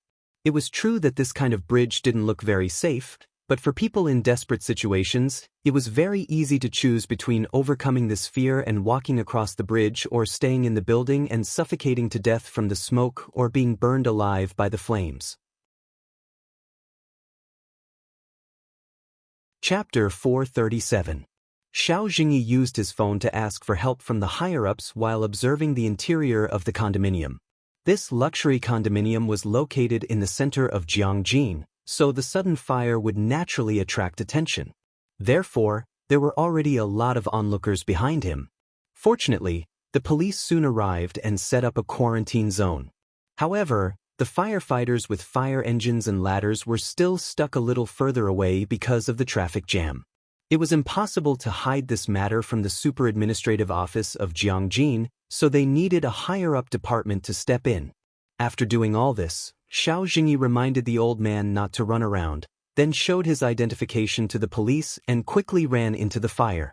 Su Xinxing was going back and forth between the 1st floor and the 10th floor at an incredible speed. If the victims who were already half dead weren't wrapped in his cloud scale, this kind of high-speed movement would probably take away half of their lives. "You came at the right time, quickly help them out." Su Xinxing saw that Xiao Jingyi finally ran in, so he didn't have time to say anything. After he gave the order, he threw the person on his shoulder to the ground and ran up the stairs again. Xiao Jingyi smiled bitterly and could only help the people Su Xinxing brought down from above out of the condominium. Then he used his privilege to ask the police to help. In any case, even if the police saw Su Xinxing's performance, the people sent by the super administrative office would quickly clean up their memories. After going back and forth like this for more than 10 times, everyone in the building was finally rescued. Therefore, Su Xinxing and Xiao Jingyi also withdrew from the condominium building. "It's finally over." Xiao Jingyi, who was sweating profusely in the fire, gasped for breath. "Unfortunately, it's not over yet." However, Su Xinxing sighed. "The main character just came out now." "What?" Xiao Jingyi made a sound of surprise. But he soon understood what Su Xinxing meant. The flames that had been raging in the upper floors had vaguely turned into the shape of a long-haired woman. She was slowly crawling down along the outer wall of the building. If it was someone else who didn't know, they would probably just think that the flames were spreading down. "Are we going to face the attack here?" Xiao Jingyi asked with a frown. If that happened, things would definitely get out of hand. If he had to deal with the memories of almost half of Jiangjin's citizens in one go, the people from the special department would probably kill him. He reckoned that his half-year and year-end awards for this year would be gone. "No, it's too eye-catching." Su Xinxing shook his head. "Then what should we do? Do you want to escape?" Xiao Jingyi had just asked when he saw Su Xinxing point behind him with his thumb. Xiao Jingyi also looked behind them. The fire truck finally arrived. Suddenly, several water jets sprayed from the sprinklers operated by the firefighters towards the female flame giant who was climbing down to the ground. So the female giant stopped crawling, raised her head, and let out a deafening roar. Don't you think that the flames are a bit strange? Su Shenxing vaguely heard that some of the onlookers behind seemed to have seen some clues about the flames. But it was of no use. Soon, the flames were extinguished by the fire truck under the water jets provided by the fire hydrants. As a result, the original flame giant turned into a huge black fog figure that only Su Shenxing could see, clinging to the outer wall of the building. Without the addition of the raging flames, the slender figure with an unbalanced body proportion looked a bit funny and disgusting. Therefore, Su Shenxing waved his hand in a circle, completely destroying it. The familiar tinnitus once again made Xiao Jingyi subconsciously cover his ears. Not only him, but almost everyone present did the same. The cursed individual was destroyed by you? Thinking of the previous situation, Xiao Jingyi suddenly realized something and asked Su Shenxing. Wait a minute, is that flame giant also one of the wraith-type curses that are weak because their power is not concentrated individuals? For some reason, the old Taoist who didn't take the opportunity to escape asked Su Shenxing with an exaggerated expression. It seemed that he felt that if he left alone, he would be more likely to be killed by the curse, so he didn't run away. This should be a special case. Maybe it's because your aggro value is too high, so a compound curse appeared, Su Shenxing said as if it had nothing to do with him. I've already contacted the higher-ups, and someone will come to clean up the mess soon. Compared to this, we have to find the source of the matter as soon as possible and solve this case. Xiao Jingyi's face was full of fatigue. I think the report of this incident alone is enough to destroy my hand. But in this way, the clues are almost cut off. Su Shenxing rubbed his chin in distress. At this time, the people who were rescued seemed to have understood and began to gather around Su Shenxing. It seemed like they wanted to thank him. In fact, even the attention of the police was focused on this side. Only the firefighters who had just arrived did not know what was going on. They were still praising the police for evacuating the people so well that not a single victim was left in the building. All of them had been saved. During the entire process, there were still people taking photos. However, Su Shenxing didn't care about this. After all, under normal circumstances, his face couldn't be seen in the photos. Actually, I think I've noticed some clues. Xiao Jingyi obviously also noticed this situation, so he gave Su Shenxing a look. Let's talk as we walk. After successfully escaping from the crowd's encirclement and returning to the police car, Xiao Jingyi continued to say, "Did you guys read the suicide note?" I skimmed through it. In general, it said that there was no meaning in living, so she wanted to die. She hoped that her brother wouldn't stop her, Su Shenxing casually replied. Let me tell you, I've seen a lot of sentimental little girls like her. Hipsters, they're all hipsters. The old man sitting in the back seat didn't hesitate to make a straight face.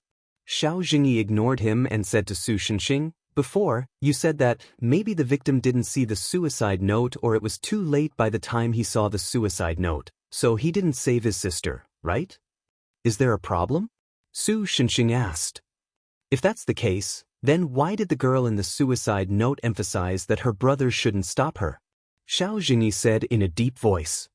If the victim really didn't have a chance to stop her from committing suicide, then there was no need for her to emphasize this point, right? In other words, Su Shenxing couldn't help but narrow his eyes. There's something fishy about this matter, Xiao Jingyi said seriously. After Xiao Jingyi said that, the matter inevitably became complicated. Inevitably, the direction of the discussion would turn to why the victim didn't stop the girl from committing suicide. However, the victim had already died. No matter what they said now, it was just a wild guess. They couldn't argue for a while. So I think we should change our thinking, Xiao Jingyi continued. If we don't look at the result first, the victim had stopped the girl from committing suicide several times before. If the victim saw this suicide note, it stands to reason that he should go back and stop his sister from committing suicide. His sister should also know this. Then, wouldn't the suicide note itself become the existence that prevented the girl from committing suicide? If you think about it this way, It's definitely a bit strange. Su Xinxing touched his chin, and then suddenly a flash of inspiration appeared on his forehead. Wait a minute. What if the girl didn't want to commit suicide, but simply wanted to cause trouble to attract her brother's attention? You're saying that her suicide was just to attract the victim's attention? Yes, there are some children nowadays who pretend to be sick in order to attract the attention of their parents. But isn't this method too childish? Xiao Jingyi said in surprise. What's wrong with that? Look at those little girls who chase after celebrities nowadays. They all surround the Koreans and call them Appa Appa. No matter how you look at it, their IQ is similar to a child's. No, maybe even worse than a child's. The old Taoist couldn't wait to jump out and make his presence known. The president's sister should be around that age. It's not impossible for her to be retarded occasionally. Although Su Xinxing didn't want to agree with the old Taoist's argument, he really couldn't think of anything to refute it at the moment. The victim's sister has become a vegetable. We probably won't find any useful clues even if we go to the hospital, so we still need to start from other places. Xiao Jingyi spoke again and pulled the topic back. The question is, where should we start now? Actually, if you think about it carefully, there are some clues. Su Xinxing thought for a moment and replied, if the little girl's goal was to attract the attention of her brother, which is the victim's attention, then it undoubtedly means that the victim's attention was focused on other things. Is it that online game called White Embers? Xiao Jingyi asked thoughtfully. No, I'm talking about the person this guy mentioned before. The victim's online dating partner. Su Xinxing pointed at the old Taoist behind them. Xiao Jingyi's gaze fell on the old Taoist's face through the rearview mirror. This is the patient's ward. The nurse brought Chu Nuangxia and Mo Li to an intensive care unit. In the room, a skinny girl was lying on the bed. There was a stand next to her, and the girl was hooked up to an 4-drip. For the past 2 years, the girl's life had been sustained by the 4-drip. Because she hadn't been exposed to the sun, the girl's exposed skin revealed a sickly paleness. You can try to call out to the patient, but the patient's body is very weak. Don't stimulate her physically. If you need anything, just ring the bell. After visiting her, leave as soon as possible. After saying a few words, the nurse left the ward. Is this the president's sister? Chu Nuangxia looked at the skinny little girl on the bed and couldn't help but feel motherly love. She looks so pitiful. Perhaps the little girl was beautiful before she fell ill, but now that she looked like a skeleton, the people who visited her couldn't think of anything other than pity. Soul not here. Emoli looked at the person on the bed and muttered softly. She probably went to the corpse run. Chu Nuangxia, who thought Emoli was joking, tried to say something. However, Emoli didn't respond at all, which made her feel subtly awkward. Thus, she began to look for clues in the room. Perhaps because the president didn't lack money, the ward was an independent, luxurious one. In addition, the secondary hospital was contracted to a private company, so all the facilities were very complete. It looked more like an ordinary bedroom than a ward. Judging from the surrounding furnishings, a lot of the girl's things were probably sent over to this room and arranged to look like the girl's original room. It was probably to increase the chances of waking the girl up. However, judging from the situation over the years, it didn't look good. In addition to many plush toys, there was a pink armchair, outdated idol posters, a bookshelf full of fairy tales and romance stories, and a dressing table. Huh. Chu Nuangxia looked at the dressing table and suddenly showed a puzzled expression. There was no lipstick on the dressing table. Did the president neglect it when he sent it over? Or did he use it before he committed suicide and didn't buy it because he was going to commit suicide anyway? Chu Nuangxia had a feeling that things weren't that simple, so she began to investigate carefully. Then she found the lipstick on the bedside table. However, there was something wrong with the front of the lipstick. It seemed to be crooked. Why is the lipstick here? The girl tilted her head a little strangely, but she couldn't think of anything. After all, this kind of thing was too random, so it wasn't enough to be used as a clue or anything else. However, Emoli seemed to have lost interest in the girl on the bed and began to rummage through the bookshelf. Because of Emoli's actions, Chu Nuangxia's attention was also attracted to the bookshelf. Emoli, don't break other people's things, okay? After saying that, she put her hands on her hips and showed a satisfied expression that said, "I've long wanted to hear this nagging words of an old woman." Then she felt something strange on the bookshelf. So, she simply walked over and carefully looked at the retro wooden bookshelf. Soon, Chu Nuangxia found the source of the strange feeling. There was a set of Harry Potter books on the bookshelf, but the first 6 books were the first edition in 2000. Only the last book, Deathly Hallows, was a commemorative edition that was completely different in terms of size and illustration style. Chu Nuangxia pulled the book out and casually flipped through it. Sure enough, she found a bookmark stuck in the book. However, when she took out the piece of paper, she realized that it wasn't a bookmark, but a page torn from the notebook. There were 4 words written on it with crooked lipstick. "The Grim Reaper is immortal. 3 bodies." Chu Nuangxia subconsciously complained. Chapter 438. After hearing the ID of the deceased's online girlfriend from the old Taoist priest, Xiao Jingyi asked the auxiliary department of the super administrative office to investigate the user of this ID. There's a result. About 10 minutes later, Xiao Jingyi's special mobile phone received the results of the investigation from the auxiliary department. Should I say that this is indeed a privileged organization? Normally, this kind of investigation wouldn't have results at all without 2 or 3 days, right? Su Xinxing couldn't help but sigh at the efficiency of the other party. After all, the higher-ups now attach great importance to the supernatural. God knows how much turmoil this kind of thing can cause if they're not careful. As far as I know, the super administrative office was originally just a small organization, but in the past 2 years, with the rapid increase of supernatural cases, the department has begun to expand and expand. Xiao Jingyi shrugged and replied. In fact, before meeting Su Xinxing, the police officer had never seen a real supernatural event in his life. However, during this period of time, he had rushed to appear, which made him feel tired. If it weren't for Su Xinxing, who could control the situation in Jiangjin, from the moment the spirit vein was leaked, this place would have become a paradise for demons and ghosts. So, what's the result of the investigation? Su Xinxing didn't care about this and just turned his attention back to the case itself.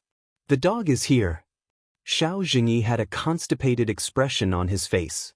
According to the investigation about 2 years ago, the other party died because of an accident. In other words, the breakthrough that was so hard to find disappeared again. Su Xinxing sighed helplessly. However, the support department still sent over the basic investigation results for the time being. The user of that ID was a female university student. Her grades were above average. She didn't have any bad hobbies except for playing games. Her major was game programming and she joined the school's game club. It was said that she wanted to develop an independent game with the other members of the club. It seems that she even made a demo, but halfway through, she died because of an accident. Xiao Jingyi briefly summarized the information that was sent over. Is that all? Su Xinxing frowned slightly. It felt very normal and there was nothing suspicious about it. No, in fact, after an in-depth investigation, the people in the auxiliary department were also a little surprised. What they found before was basically the information on the other party. Xiao Jingyi then scrolled down the phone screen. The female university student lost her father when she was young. Her mother, due to years of hard work and lack of spiritual sustenance, was tempted to join an evil cult when she was in high school. Dharma? The old Taoist asked excitedly. I'm not sure. The people in the auxiliary department are still investigating this cult. Anyway, the female university student was influenced by her mother's influence of dark magic and curses since high school. Although she hid it very well, when she was about to graduate in her 3rd year of high school, some people seem to have discovered some clues. Of course, because most people wouldn't believe such things, she was simply treated as an old chunibyu. Is it so easy for the average person to come into contact with real supernatural knowledge? Su Xinxing rubbed his chin and asked doubtfully. Xingyan once said that other countries aside, the ancient forces passed down from the Celestial Empire have very strict control over supernatural knowledge. Things like obtaining secret manuals and so on, like in novels, don't happen at all. You're right, little brother. Even if the average person is lucky enough to get their hands on an immortal cultivation secret manual, it's almost impossible to decipher it because it's full of hidden words unique to sects or clans. The old Taoist sighed. It's because the ancient people are so protective of their own treasures that the cultivation sects in Huaxia are neglected and have few talents. It's estimated that in a while, it's going to completely decline. I'm also at my wit's end. I'm about to turn to Cthulhu. Faced with Su Xinxing's doubts, Xiao Jingyi spread his hands and answered casually, "Don't ask me that, I came into contact with this knowledge later than this dead girl." "Okay, then can you get your hands on the game demo that the girl made?" Su Xinxing didn't insist and asked about other aspects of the situation. "You suspect that the clues are in the game?" Xiao Jingyi turned his head and asked. "Have you seen Ring Midnight?" Su Xinxing asked, but he didn't wait for Xiao Jingyi's answer and explained himself. The female ghost Sadako in the game is also a curse in a sense, and her medium of transmission is a videotape. People who watch the videotape are equivalent to being cursed. You suspect that the girl made the curse and then transmitted it through the game demo? Xiao Jingyi understood what Su Xinxing meant, but he scratched his head again. But if that's the case, then after the girl made the demo, shouldn't the curse have spread? Why did this curse only appear after 2 years? Even if this ghost is a natural airhead, isn't it a little too slow to react? This depends on what the game demo is like. Su Xinxing thought for a moment and said, for example, the trigger of this curse requires certain conditions. For example, defeating a certain boss or breaking through a certain labyrinth will trigger the curse. For other people, it's still a normal game demo. Speaking of this, Su Xinxing suddenly noticed that the old man in the back seat seemed to be strangely quiet. He turned his head and saw that the old man's forehead was covered in cold sweat. His eyes were wide open as if he remembered something terrible. "Did you remember something?" Su Xinxing interrupted the old man's current situation and asked softly, "Little brother, do you think that the curse could be transmitted through the game?" The old Taoist asked with a trembling voice. Su Xinxing nodded in confusion. "F***, this is bad." The old man slapped his thigh in annoyance. "Let me tell you, yesterday the guild leader posted an advertisement in the guild group. He said that he found a very interesting game." The old man recounted what he saw yesterday, and in the end, he didn't forget to praise the dog with the nuclear bomb, who was probably the first to react this morning. "Do you mean that someone else has already realized this and started an investigation?" "That's right, but I don't know if it's something that the little girl said in a fit of anger," the old man continued to answer, and then he asked Su Xinxing shamelessly, "Little brother, if you know the source, can you help me break this curse?" "Unfortunately, I can't," Su Xinxing sighed. "Compared to breaking curses, I'm better at smashing the cursecaster's head." Hearing this, the old man couldn't help but shrink his head. Chapter 439. Although they had obtained information about the death game from the old Taoist priest, after going around in a big circle, the result was back to yesterday's deceased. In addition, the deceased's home had been burned, so Su Xinxing and the others had undoubtedly fallen into a dead end again. This was because the player called Dog with a Nuclear Bomb seemed to have discovered the nature of the death game first. Therefore, in theory, it might be a better choice to look for him. Although it was not difficult for the Super Administrative Office's support department to investigate the player's identity, it would take some time to confirm the player's current location. Seeing this, Su Xinxing did not intend to stay in the police car and do nothing. Therefore, at his suggestion, Xiao Jingyi drove to the hospital where the victim's sister was staying. The hospital was not far from where they were now. The demonized police car had probably adapted to the feeling of riding with Su Xinxing. It was no longer as timid as before. It drove all the way and soon arrived at its destination. It took them some time to ask for the victim's sister's room at the front desk. After all, the combination of the three was too strange. Xiao Jingyi was dressed in a police uniform, and although Su Xinxing was dressed casually, he still looked like a decent person. The problem was that behind them was the old Taoist priest with disheveled hair. To be honest, when the nurse saw them, it was already a miracle that she did not call the police subconsciously. By showing the police ID that had been enhanced with the power of speech, Xiao Jingyi finally got the location of the ward from the nurse. Then, the three of them ran to the elevator under the strange gazes of the surrounding doctors and nurses. I don't think a comatose person would have the information we want. The old Taoist priest shook his head. He was still betting that this operation would only be a waste of effort. However, at this time, Su Xinxing saw someone unexpected in the corridor.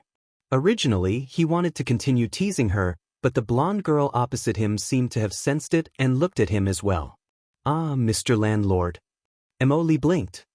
His face was expressionless, but his bright eyes seemed to be asking, "Why are you here?" Chu Nuangxia was shocked when she saw Su Xinxing. She thought it was a thief who had chased after them to silence them. "That man is the landlord that you keep talking about?" In the past, Moli was one of the more hardworking types. Other than going to school, the only thing that could stop her was the landlord's order. Everyone in the guild had long been interested in this landlord that Emoli mentioned. However, Emoli didn't speak much in the game, so even if they asked, they wouldn't get an answer from him. The little girl nodded and answered Nuangxia's question. "Then why didn't you tell me when we were at the chairman's house?" Chu Nuangxia almost fainted. "I accidentally fell asleep." Emoli didn't look embarrassed at all. Instead, he proudly said, "He actually fell asleep." Chu Nuangxia was at a loss for words. "Emoli, you're here too." However, Su Xinxing had no choice but to give up on his plan to tease the little girl. He greeted Emoli and then looked at the other person as if nothing had happened. "How should I address you?" "My name is Chu Nuangxia. I'm Emoli's friend." The little girl greeted Su Xinxing very politely. Su Xinxing and the others also introduced themselves to each other one by one. Of course, when the old Taoist priest introduced himself, Chu Nuangxia had a strange expression on her face. She was probably wondering why a Taoist priest would suddenly appear. After listening to Xiao Jingyi's explanation, Chu Nuangxia understood that Su Xinxing and the others were here for the game of death case.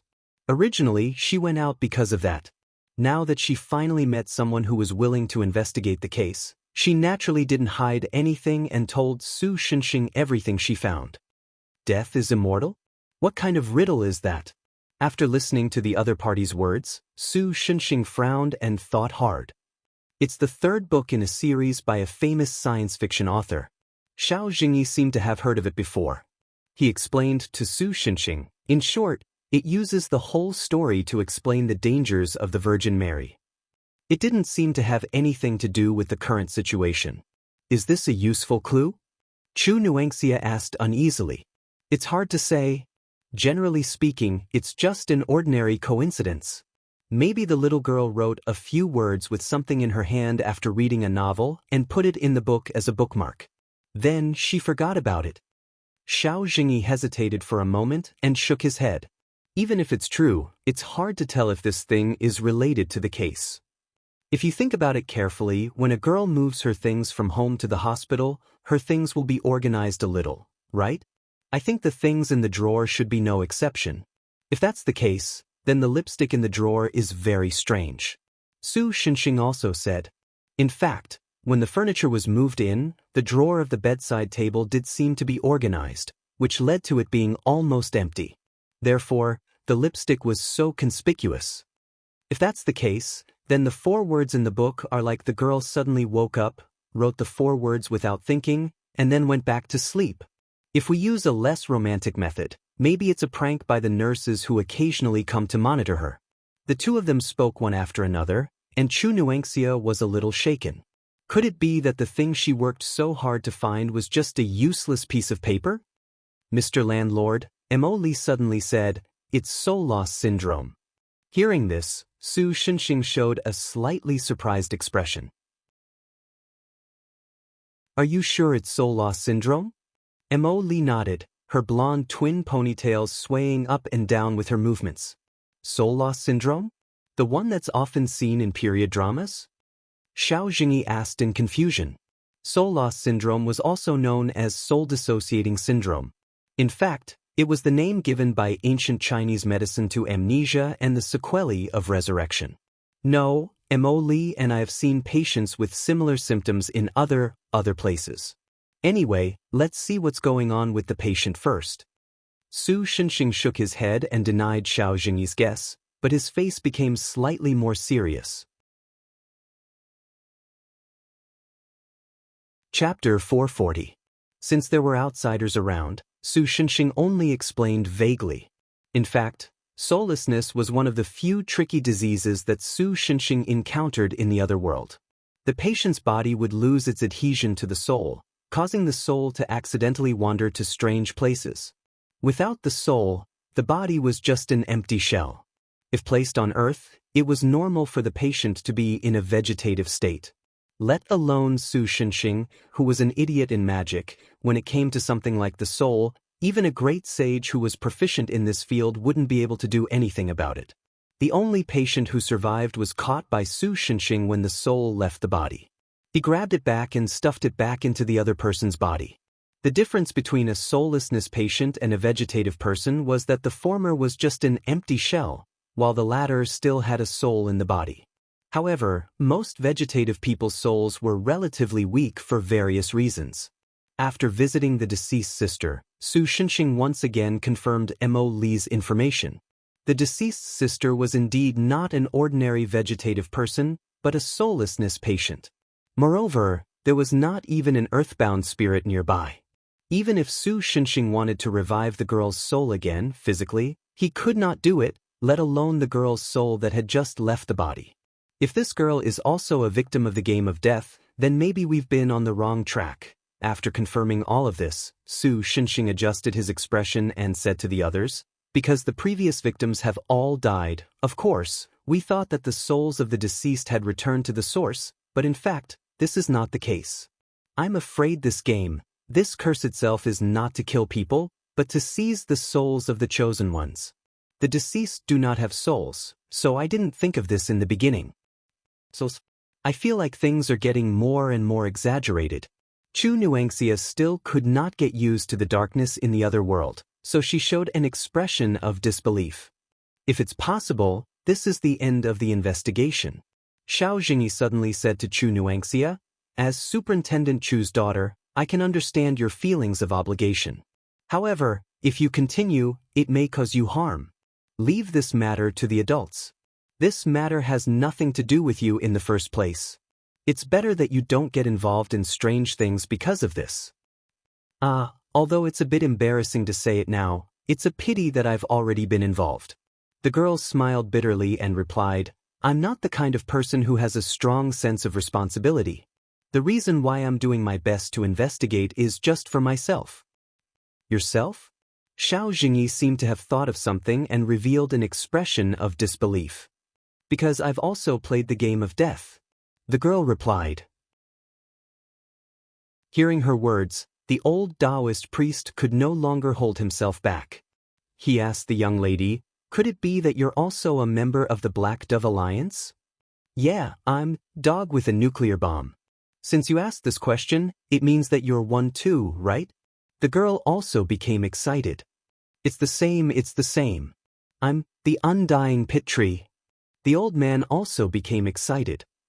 "I didn't think that there would be such a cute girl in our guild." Emoli watched all of this in silence.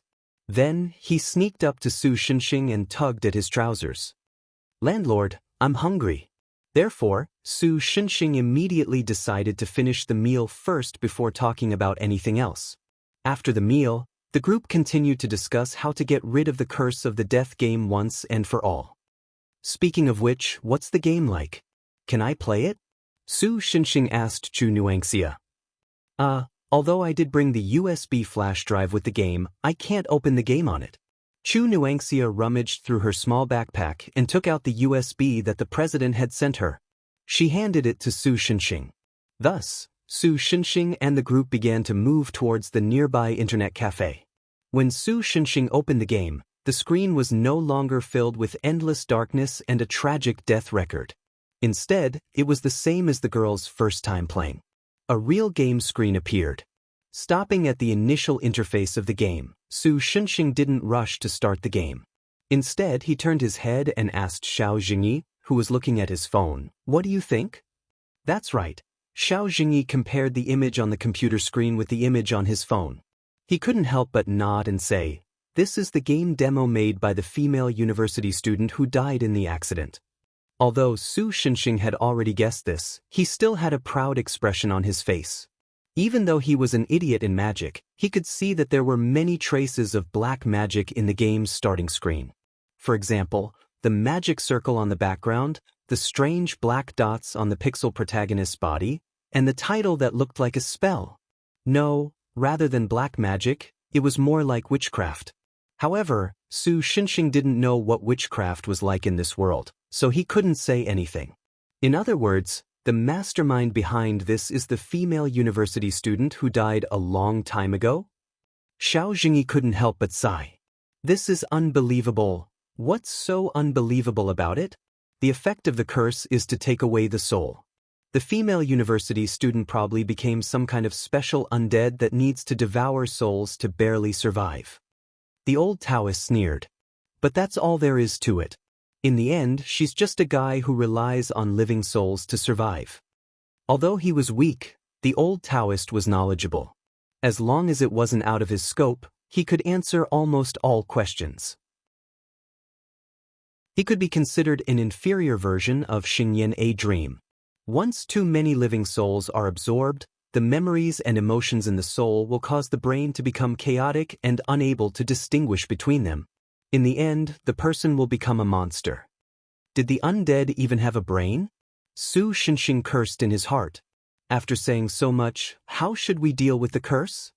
Chu Nuangxia asked again. It seemed that she was indeed quite worried.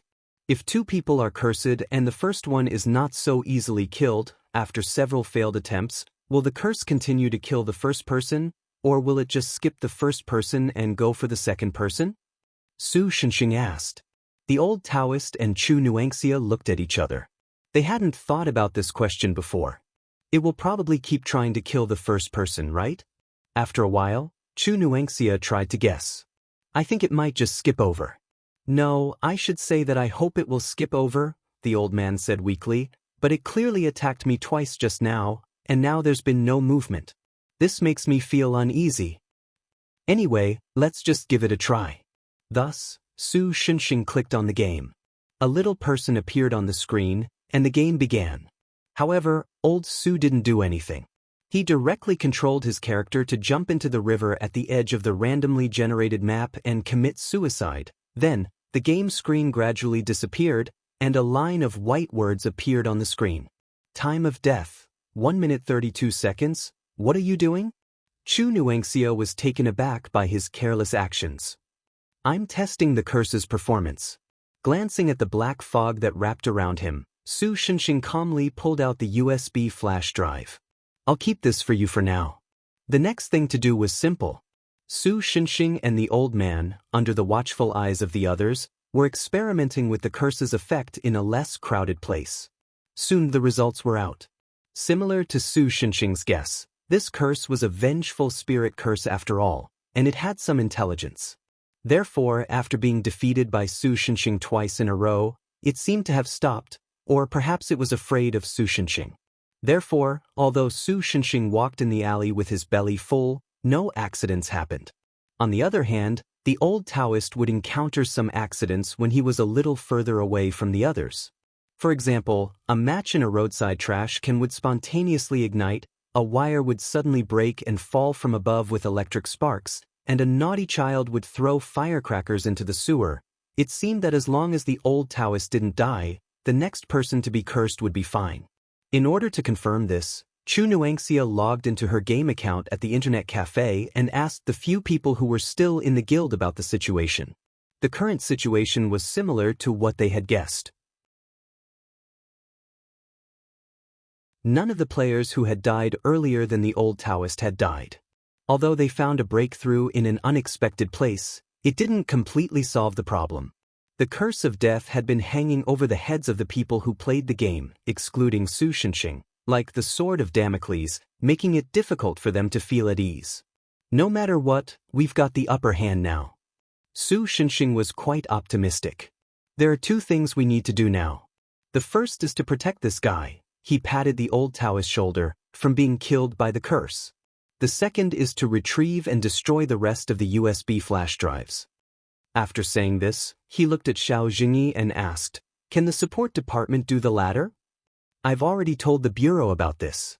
They said it would take some time. However, I'm quite impressed by their efficiency, so don't worry." Xiao Jingyi replied with a face full of pride. "That's good. This way we can stop the curse from spreading.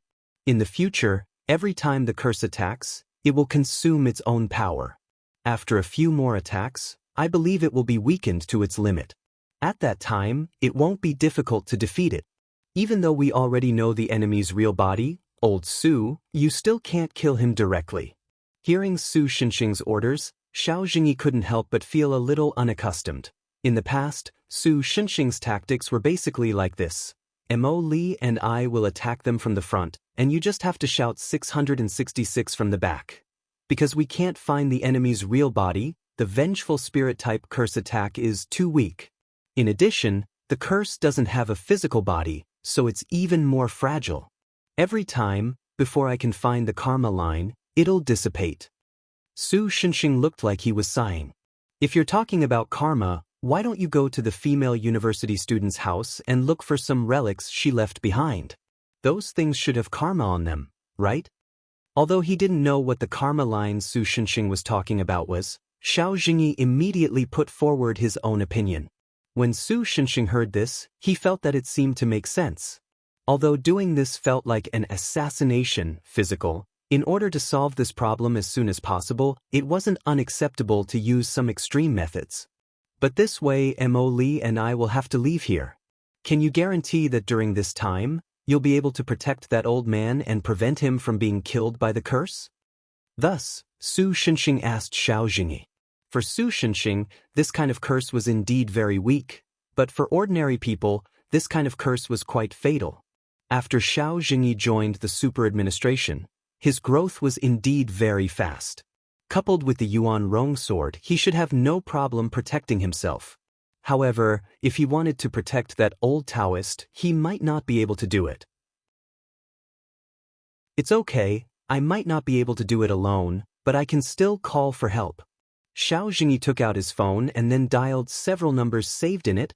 About half an hour later, Ding Yang, who was half a step into the realm of cultivators, came here with Chen Tua, who was trying to escape. Oh, master, you're here too." Seeing that Su Xinxing hadn't left yet, Ding Yang couldn't help but feel surprised. At the same time, he shamelessly came over. He probably wanted to see if he could get something good from Su Xinxing, like the main character in a novel. The heavens took pity on Su Xinxing as of now. Other than the 50 cents in his pocket, he didn't have anything worth taking out. Thus, after vaguely saying a few words, he picked up Mo Li and awkwardly ran away. According to the address that Xiao Jingyi obtained from the support department, Su Xinxing had to be careful not to be discovered by ordinary people while doing parkour like Spider-Man to reach his destination. The female university student who developed the game didn't have a very good family background, and after her death, her family's financial situation plummeted. Her mother finally came to her senses. Although she had spent almost all of her family's wealth, she still managed to extricate herself from the evil cult. Now, she could only live in a small room and wash her face with tears every day. Right now, it was probably her working hours, so there was no one in the room. Su Xinxing decided to quietly sneak in. Thus, he smashed open the wall with his forehead and swaggered in with Mo Li. Then, he asked the little girl to use alchemy to repair the wall. I should have slowed down a bit." After Mo Li finished repairing the wall, he slapped his forehead and was a bit annoyed. "I'll have to smash it again when I get out later." No matter what, he finally managed to sneak in. It was obvious that the female university student's mother was still very sad about her daughter's death. There weren't many daily necessities in the small room, but the female university student's belongings filled up half of the room. Just as Su Xinxing was about to find something to cast a spell, physics, he found a small notebook with a password lock. Gently pinching the password lock, Su Xinxing opened the notebook and saw that it was a diary. Then he quickly flipped through the book. After doing all this, Su Xinxing let out a long sigh. "Damn, I made a mistake." Chapter 441. In other words, what we're facing now is an enemy that can disappear without a trace like in Final Destination, and the only person who could see the enemy left?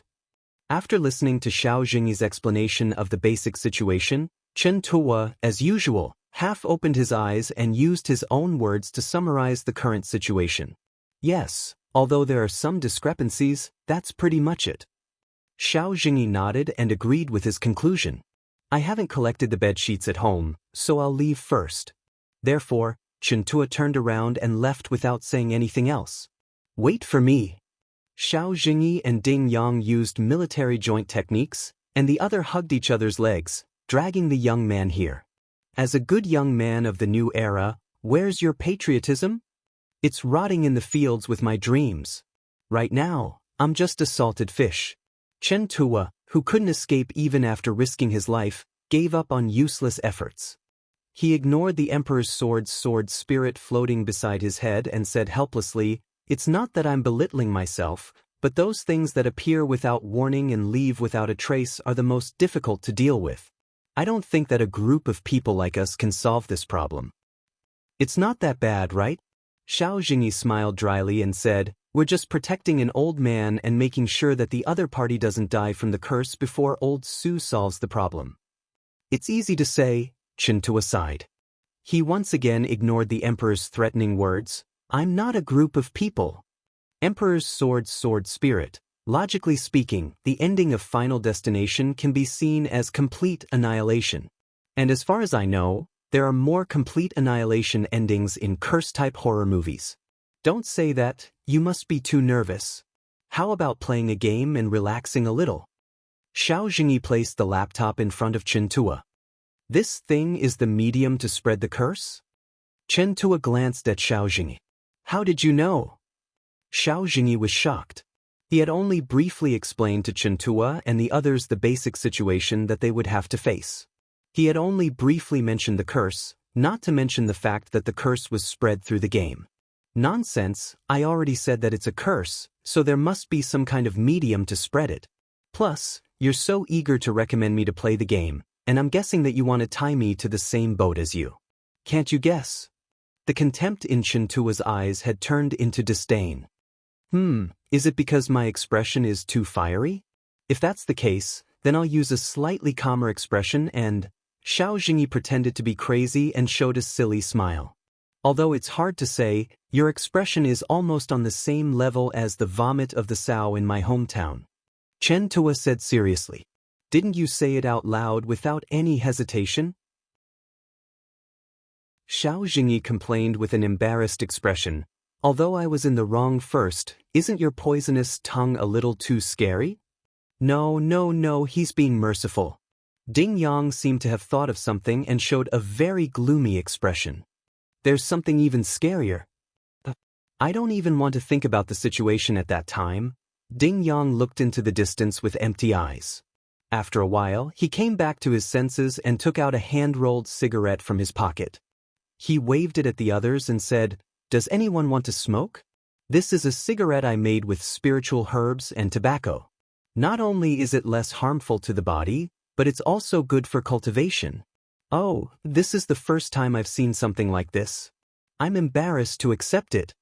The old Taoist who had been trying his best to pretend to be an ostrich jumped out and said happily. Ding Yang generously gave the old Taoist a cigarette and even took out his lighter, intending to light it for the old Taoist. At this moment, Chen Tuo took a step forward and pulled the old Taoist priest away. At the same time, he shouted, "Son of Heaven!" Although he didn't know why Chen Tuo called him, they had worked together for so long that they had a tacit understanding. Therefore, the Emperor's sword spirit, who was hiding in a corner and drawing circles because its owner ignored it, immediately reacted and appeared between the old Taoist and Ding Yang. Almost at the same time, the high-end lighter in Ding Yang's hand suddenly exploded, and a ball of flame rushed toward the old Taoist. However, the Emperor, who had been prepared, waved his robe and blocked it. Because everything happened in the blink of an eye, the old Taoist didn't realize that he had just walked through the gates of hell until the ball of flame was blocked and gradually extinguished on the ground. Immediately, cold sweat seeped out of his forehead and back. Ding Yang, who had almost turned his hand into roasted pig trotters, screamed in pain. If it weren't for the fact that he was half a step into the cultivation world and his body was much stronger than ordinary people's, his hand would have been crippled. Earth Kid, you know that the lighter exploded? Xiao Jingyi, who had witnessed all this, revealed a surprised expression. He saw very clearly that Chintua didn't save the old Taoist after seeing the problem with the lighter. Instead, the moment Ding Yang took out the lighter, he seemed to have understood something and pulled the old Taoist back, saving his life. It's just a guess, but it seems like I'm quite lucky to have guessed correctly. Chen Tua grinned and said pretentiously with his best actor mode. I heard that the 1 lesson 3 practice seems to be on sale recently. Xiao Jingyi looked at the sky and muttered to himself. This made Chen Tua shiver, and then he reluctantly said, actually, it's just a summary of the situation of the curse. The situation of the curse. The old Taoist didn't understand, but because his life was at stake, he pricked up his ears and listened carefully. Didn't you just say that this kind of curse is triggered? The match in the trash can self-igniting, the high-voltage cable with electric sparks, the child throwing firecrackers into the manhole. Don't these 3 have a very obvious similarity? Xiao Jingyi thought for a moment, but couldn't find the similarity. In the end, Chen Tua could only sigh and reveal the mystery. These 3 are more or less related to fire, right? The second one is electricity, right?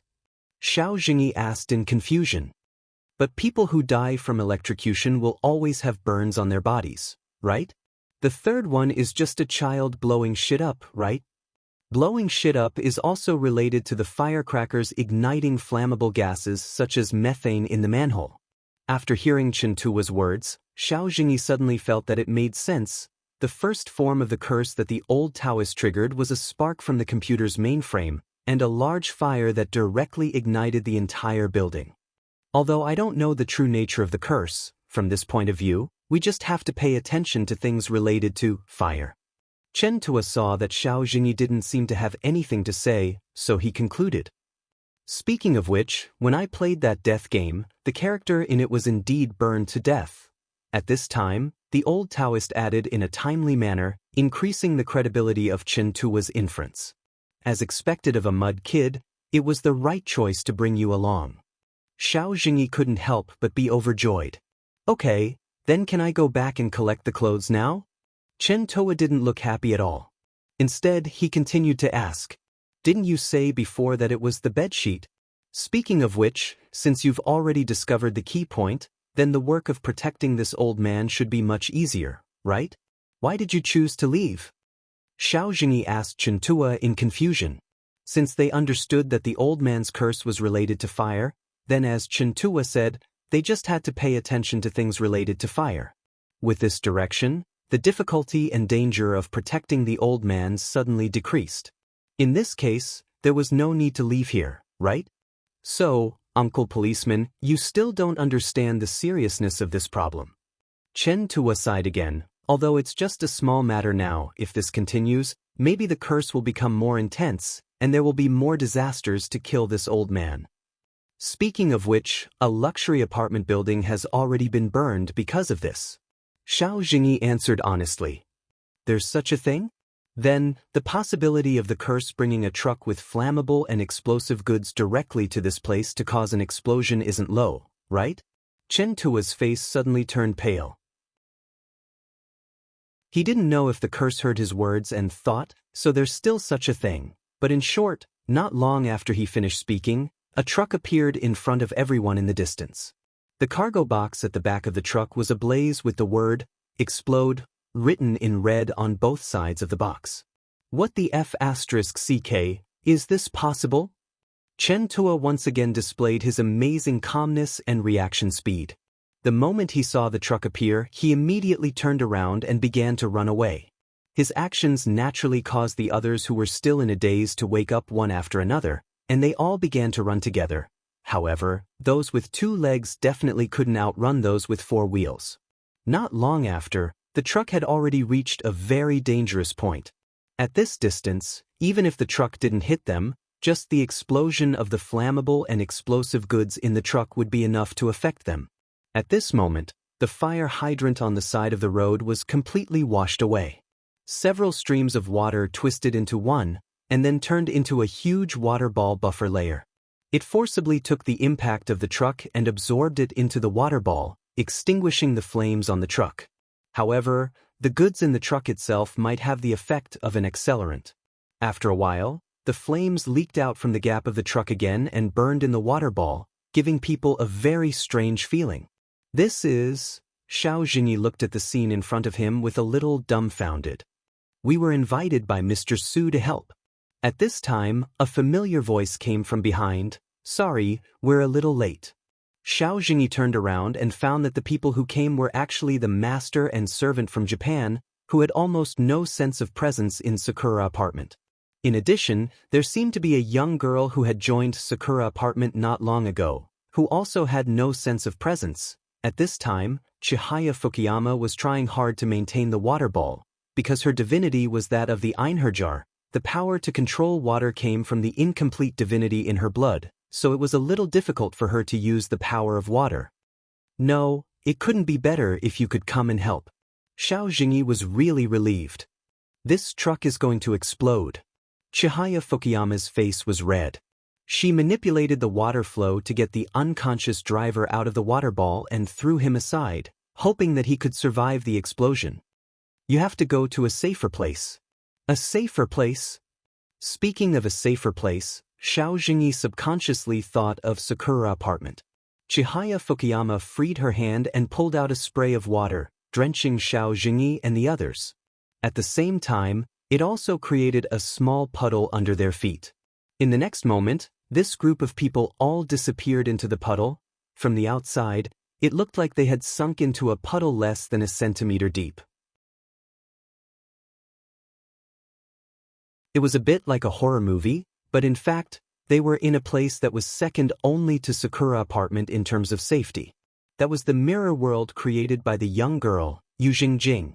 Then, the master and servant from Japan and Yu Jingjing also entered the mirror world. In the next moment, the water ball, which had lost its divine power, could no longer contain the fire in the truck, so a deafening explosion sounded in this deserted street. Su Xinxing, who was running, vaguely felt that he seemed to hear the explosion. He didn't know if Chihaya Fukuyama and the others could make it in time. After all, they were in a bit of a hurry. In fact, it would be safer for Su Xinxing to go over himself, but after understanding the true nature of the curse, he was confident that he could solve all of this in a short time as long as he made the most of the time. Currently, he was moving around the whole of Jiangjin. To be exact, he was moving around the 20 or so properties of the deceased. That's right, the initiator of all of this was not the female university student who created the death game, nor the comatose sister in the hospital, but the deceased who had knelt from the beginning, the guild master of the Black Dove Alliance. Because the conspiracy was exposed too early, Su Xinxing and the others fell into the wrong trap and wasted so much energy running around Jiangjin. According to the diary left behind by the female university student who created the game demo, the guild master was actually a mother fetish. It wasn't the kind of attachment that most people would have towards their mother, but it was closer to Freud's perverted desire to fuck his mother. Of course, as an adopted orphan, the object of his admiration was not his biological mother, but his adoptive mother who adopted him. The reason for all of this started 3 years ago. Chapter 442. Because Su Xinxing guessed the whole story from the diary of the female university student who made the game, the specific situation was not particularly clear. In short, the story was that the deceased had a crush on his adoptive mother, and to a certain extent, had an incestuous relationship with her. This situation was inadvertently discovered by the deceased's sister, causing the relationship between the deceased's family to become very tense. Only the bitter adoptive father did not notice this at all. Later, because of a car accident, the deceased's adoptive parents died, and the sister became depressed and autistic. Without notifying any relatives, the deceased quickly finished the funeral of his adoptive parents. As a result, the relatives who came like vultures and dogs could only see the urns of the two people. Of course, because the company of the deceased's adoptive parents was eventually embezzled by those people, they did not care too much about this matter. In fact, although the deceased's adoptive father was indeed cremated, the body of his adoptive mother was not done so, but was hidden by the deceased.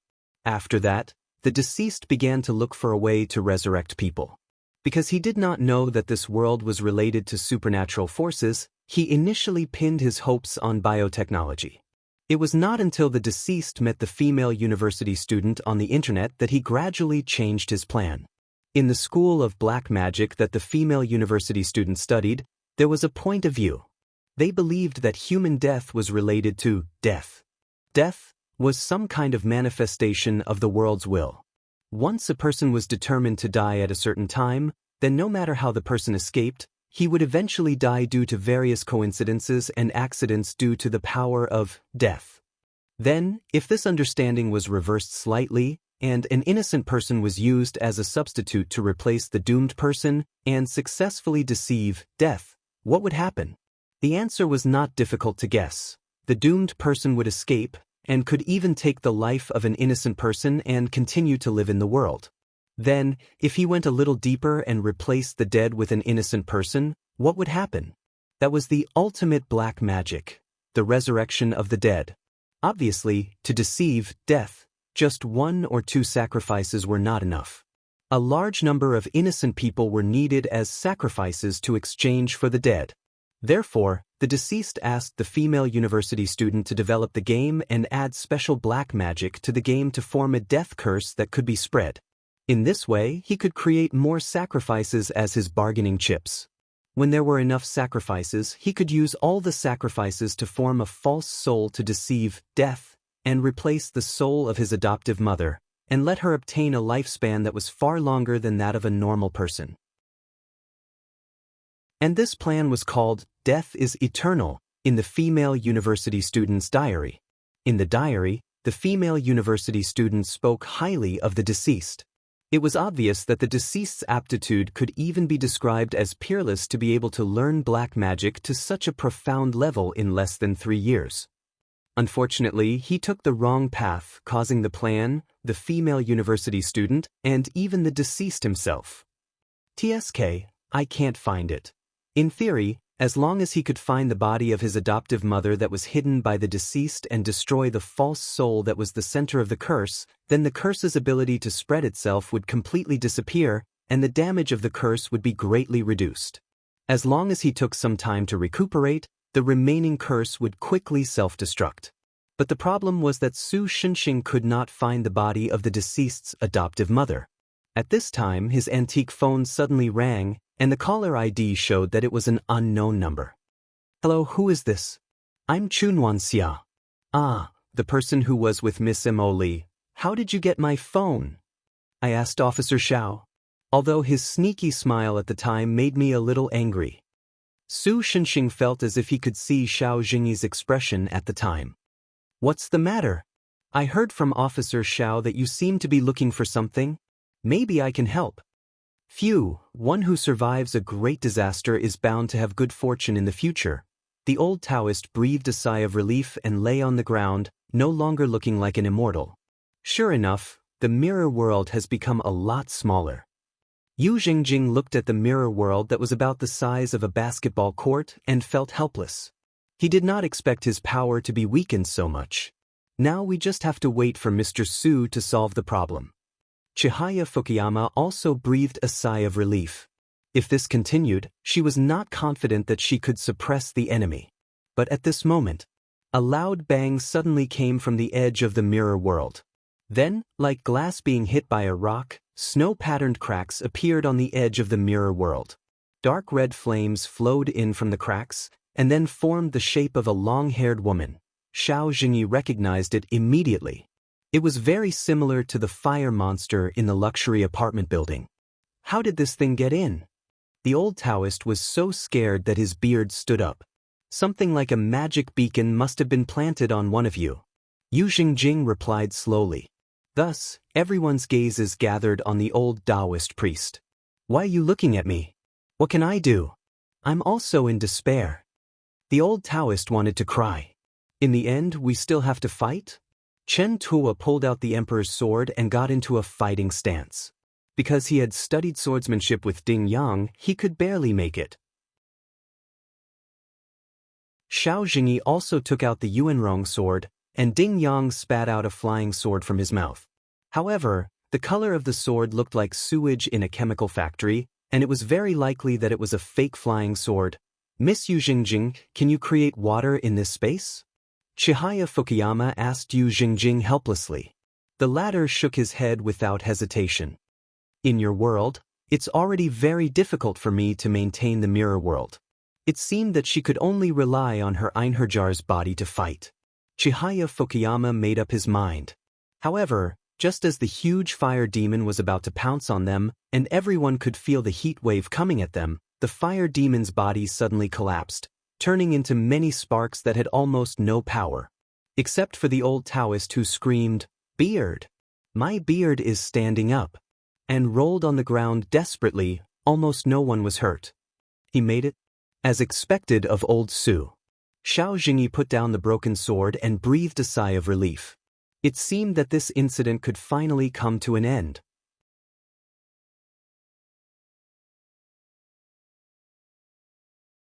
Chapter 443.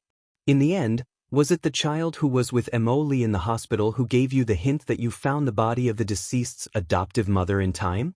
In Ying's apartment, Xiao Jingyi, who had just escaped death, sat on the sofa like a good student and asked curiously.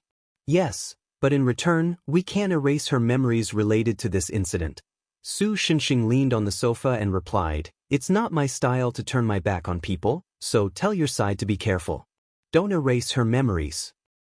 Okay, I still have the right to make decisions for this kind of small matter. Xiao Jingyi nodded and agreed very straightforwardly. Then he continued to ask, "Can you tell me about the situation on your side at that time? When did you become so nosy?" Su Xinxing frowned and said, "At this time, the beast-eared girl rushed in with a flying saucer.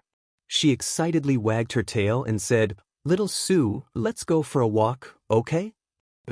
To Su Xinxing, going out with the cute beast-eared girl to play with a flying saucer was obviously much more attractive than sitting with a big guy like Xiao Jingyi and talking about a plot that only happened in a movie. Don't be like this, I'm a civil servant after all. I've handled such a big case, of course I have to write a report for the record. Xiao Jingyi had no choice but to say honestly, "If you don't cooperate, I'll lose my job." That's none of my business. Albert Einstein. Einstein didn't say that at all. Then just think of it as Mark Twain saying it. That's not the problem. Xiao Jingyi interrupted Su Xinxing's complaints. "You have to know if I lose my job, what?" Su Xinxing glanced at him.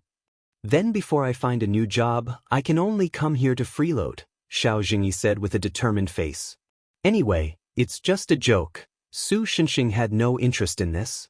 One had to know that this guy's girlfriend, Fang Xiaoqing, was a standard Ms. Perfect. As long as he expressed a little, it wouldn't be difficult for him to live off a woman for the rest of his life. At the same time, before I find a new job, I won't see Xiaoqing. Xiao Jingyi continued to grit his teeth. "Not good, this guy is serious. Don't be like this. Doesn't your sister's family have a big business? As long as you sell your body, it should be easy for you to find a new job, right?" Su Xinxing persuaded. "I refuse. Because I will never live off a woman."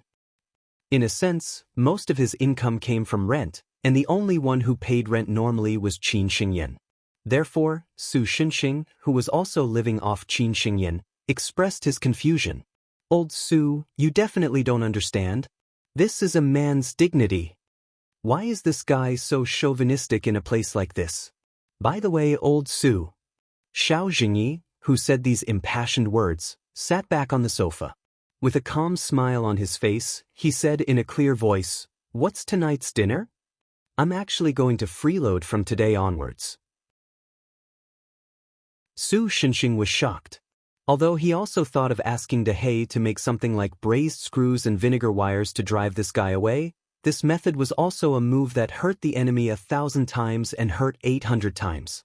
After thinking about it carefully, he realized that the gains did not make up for the losses. Therefore, Su Xinxing could only sigh.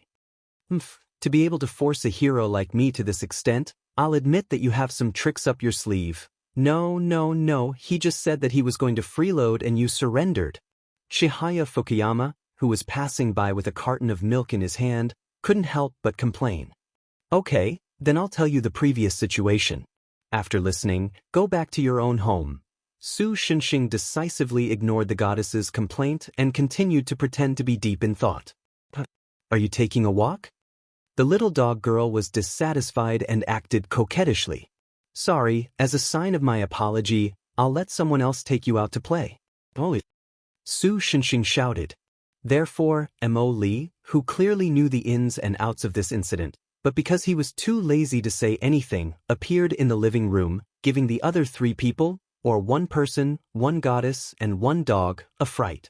The little girl's expression was no different from usual, but at this time, there was a sign hanging in front of her chest. The words, "I'll never trouble the landlord again," were written crookedly on it. It seemed that until just now, this girl was still sitting in the room as a punishment. Well, looks like you didn't slack off. Okay, take that off and take the Pomeranian out to play frisbee. Su Xinxing nodded and said with satisfaction. Therefore, the little girl took off the sign and threw it on the ground as if relieved of a burden. With a loud bang, a large hole was smashed into the floor by the wooden plaque that looked similar to a horse painting. The beast-eared girl was so scared that she clamped her tail, but before she could react, Emoli grabbed her tail. Let's go. She seemed to be in high spirits. Speak. Woof woof. Wait, at least don't pull my tail. After the little girls left, Xiao Jingyi nervously pulled the small wooden board on the ground, but found that it didn't move at all. It was as if he was lifting Mjolnir. You actually used such a heavy thing to punish that girl? Xiao Jingyi was stunned. This is already considered light. I even suspect that the girl just felt that it would be embarrassing to go out with this thing, so she revealed a happy expression. Su Xinxing said in distress, "This floor needs money again." After complaining for a while, Su Xinxing began to explain the situation to Xiao Jingyi. Before receiving Chu Nuangxia's call, Su Xinxing could only follow the routine step by step. He followed Xiao Jingyi's memory and investigated the deceased's property one by one. This would undoubtedly waste a lot of time. Although it didn't take long to get there, even if he was traveling at the speed of an ordinary person's high-speed train, he could guarantee that he would be able to go between the 2 properties in Jiangjin in a short amount of time. However, Su Xinxing's sensory abilities were limited. In order to ensure that he didn't miss out on important things, he had to spend a lot of time investigating each place. Chu Nuangxia probably knew this, so after she found out the reason, she proposed a hypothesis to Su Xinxing. The deceased's adoptive mother's body couldn't be casually hidden in a property because it would take a lot of effort and equipment to protect a corpse from rotting for a long time. Therefore, the deceased's adoptive mother's body was either in a house that had not been rented out, or in a house where the person who rented it was in a related occupation. Among the deceased properties, one of them was used as a frozen pork warehouse. Therefore, Su Xinxing decided to give it a try and went to investigate the freezer. In the end, he really did find a secret passage that led to the basement that even the person who rented it didn't know about. The temperature in the basement was even colder than above. What was even more terrifying was that there was a coffin carved out of ice in the basement. A tattered female corpse was lying inside. The corpse was wearing a gorgeous evening gown, but because of the body's twisted and horrifying body parts due to the car accident, the corpse looked even more horrifying. Upon closer inspection, one could see that the ice coffin was covered with dense black magic spells and runes. Of course, because Su Xinxing hadn't studied the black magic spells on Earth and the black magic spells were self-contained, they weren't a complete language. Therefore, the protection that came with the translation function didn't work. However, this didn't affect Su Xinxing's understanding. As long as he broke this ice coffin, everything would end here. Therefore, he smashed open the ice coffin with a punch. On Xiao Jingyi's side, Su Xinxing's action caused the cursed witch made of flames to completely collapse and disappear. At the same time, almost all the cursed wraiths that had spread out had unknowingly returned and merged with the corpse. When Su Xinxing wanted to go one step further and smash the corpse's head directly, the corpse opened her eyes. A corpse that was filled with a large amount of curses was no longer a corpse. Instead, it was a monster that could spread misfortune and disaster to the entire world, giving people despair. Therefore, after thinking for 3 seconds, Su Shunxing still smashed the other party's head with a punch. However, the experiment proved that this was not very useful. It only allowed the soul to break free from the shackles of the body and become stronger. A black human-shaped wraith-cursed wraiths slowly stood up from the tattered female corpse. It was like pitch-black ink mixed with green water that had long deteriorated. It looked like a disgusting matcha color. The monster's head looked like an unfinished doll's head. At first glance, it looked very funny. However, if one looked closely, they would feel a sense of horror from the bottom of their hearts. Under the matcha-colored skin, there was a chaotic flow of energy. From time to time, a human face would protrude from the black wraith skin.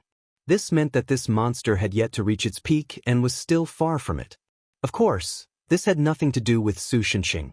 Seeing that the other party was still alive after taking a punch from him, Su Shunxing couldn't help but feel excited. In the end, he punched the monster again. Immediately, the monster was beaten to the point of excrement and died. This made Su Shunxing very disappointed. It wasn't easy to encounter a boss-like monster. In the end, it wasn't even as durable as the previous generation's Earth God. The whole process is more or less like this. After speaking, Su Shunxing pulled out the wooden plank and casually threw it into the basement. Suddenly, there was a strange scream coming from the basement. No, rather than a scream, it was more like the roar of some kind of creature. "What are you keeping in the basement?" Xiao Jingyi couldn't help but ask cautiously. As a resident of the basement, Chihaya Fukuyama nodded in agreement. He was very concerned about this suspicious situation. "I think it's better if you don't know." Su Shunxing smiled slightly. It was a very normal smile, but for some reason, Xiao Jingyi and Chihaya Fukuyama couldn't help but shiver. In a dark corner of Jiangjin, a new urban legend was quietly brewing. According to the legend, there was a strange game. Those who played it would mysteriously die. However, if they could successfully pass the game, they would have eternal life. Chapter 444. The situation isn't good. Su Shunxing turned his wallet upside down and only a yellow coin fell out. He stared at the 50-cent coin and finally sighed helplessly. There was still a long way to go before the next rent was collected. How was he going to spend the next few days?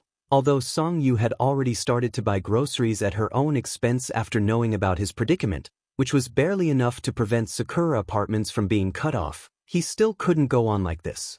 So he tried to call Xiao Jingyi and tried to explain that he built Sakura Apartments for the sake of love and peace, and that he had to save the world 3 times a day on average. Because of his current financial situation, he might not be able to afford ice cream or other sweets, which might lead to the destruction of the earth. So he asked if the super administrative office could give him a salary to maintain world peace. In the end, the answer he received was, "I have a few hundred strange creatures in my room to feed as well. The damage to my room every day is close to my daily salary. This is the mess left behind by the previous super administrative office director. I don't see the ministry giving me any compensation, so you should just give up on this idea." So even saving the world required a hero to pay for himself. How stingy was this department? It definitely couldn't go on like this. So, Su Shunxing made a difficult decision. Work? Yu Jingjing blinked and looked around. He found that almost all the residents of Sakura Apartments were here. Who? "Of course it's you guys." Su Shunxing replied with a serious face. "Of course, other than little Chuketsu. Well, a child just needs to live happily every day." Pros. Yu Jingjing, who had the appearance of a young girl, raised her short arms. "I'm also a child. In terms of appearance, I'm even younger than her, Chuketsu. Or rather, if this girl goes out to work, the place where she works will definitely be reported for employing child labor, right?" Chihaya Fukuyama looked at all of this as if he was watching a farce. "Well, I don't have a problem with that. Originally, letting me stay at home to eat, drink, and sleep while enjoying Asahi's service made me feel a little guilty. Is Lord Chihaya going out to work? Asahi Sakurakanji looked surprised, and then she refused righteously, no. You are a Lord God, please cherish yourself more. Lord God? Chiketsu tilted his head, confused by Asahi Sakurakanji's words. Sakurakanji means that she loves Miss Yamanaka like she loves God. Therefore, Su Shinshin hurriedly smoothed things over and smiled kindly at Asahi Sakurakanji. Am I right? Eef. Asahi Sakurakanji was so scared that he hid behind Chihaya Fukuyama. Mr. Su, could you please not scare Asahi? I just smiled kindly, right, little Chiketsu?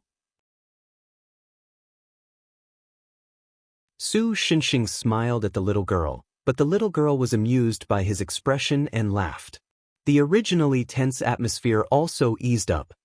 In short, I can replace Chihaya, Sama and go out to work. In a big city like Jiangjin, there should be bookstores, right?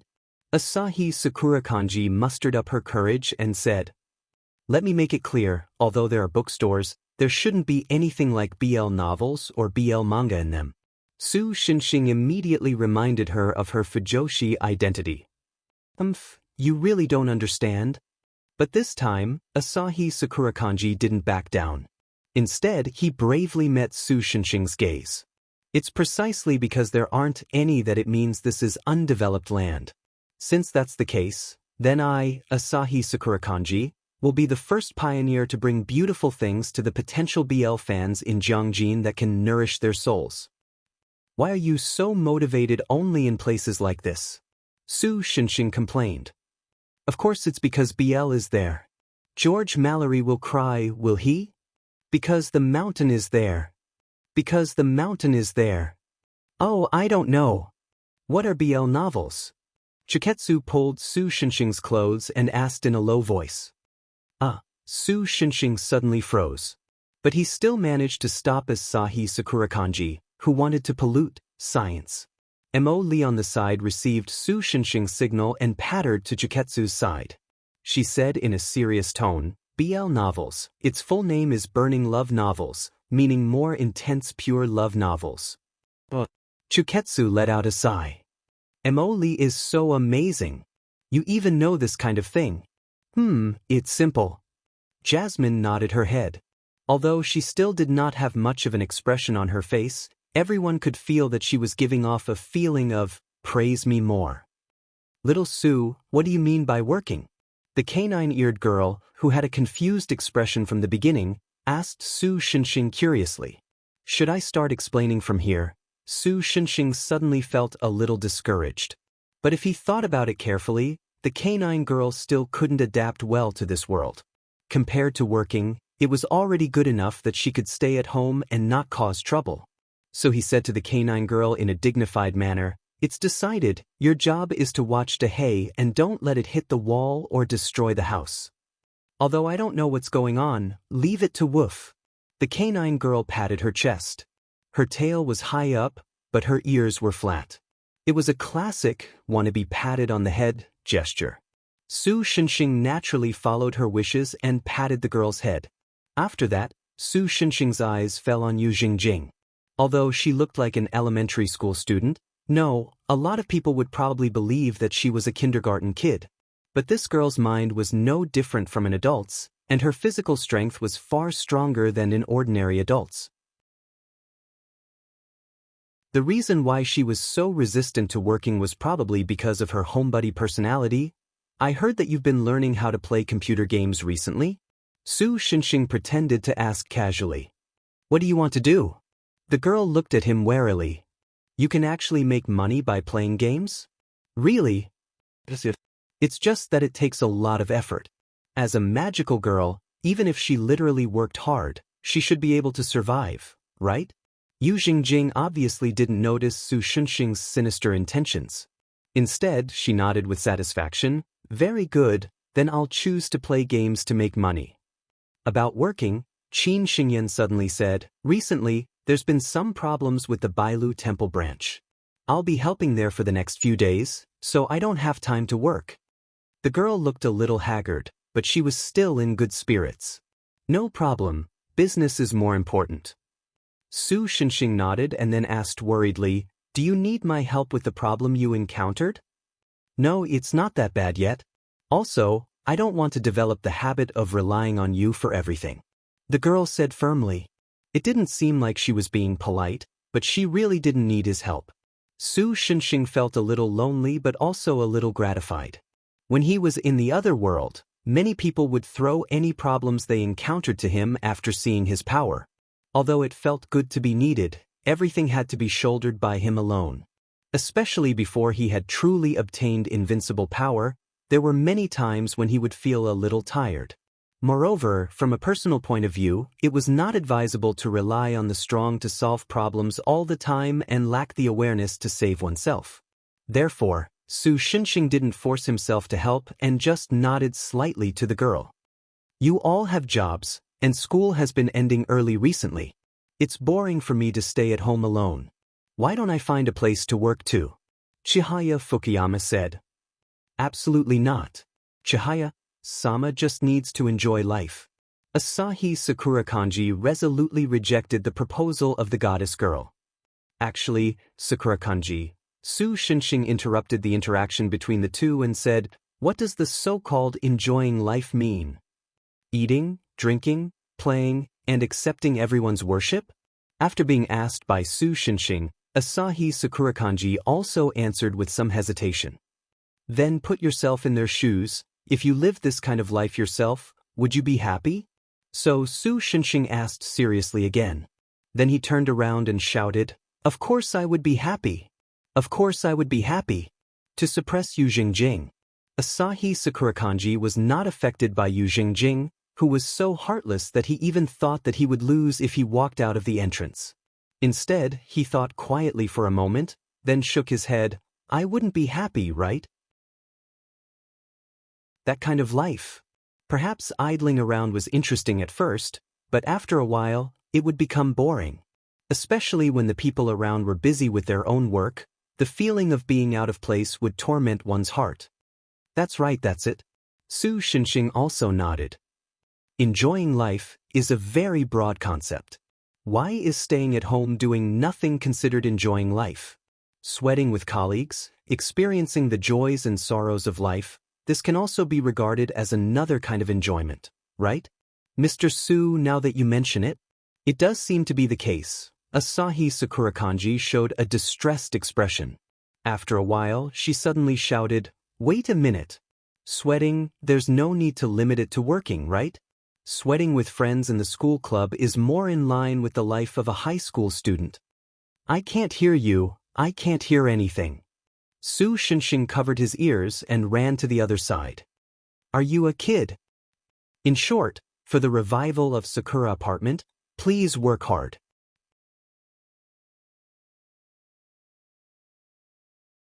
Chapter 445. Little Su, did something happen to you? The lunch rush hour had passed, and the Shaxian snack shop owner finally had some free time.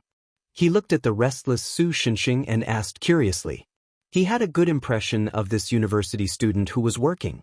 In this era, there were not many people who could work hard and endure hardships. "Ah, boss." Su Shenxing, who came back to his senses, asked subconsciously, "Is there a new takeout order?"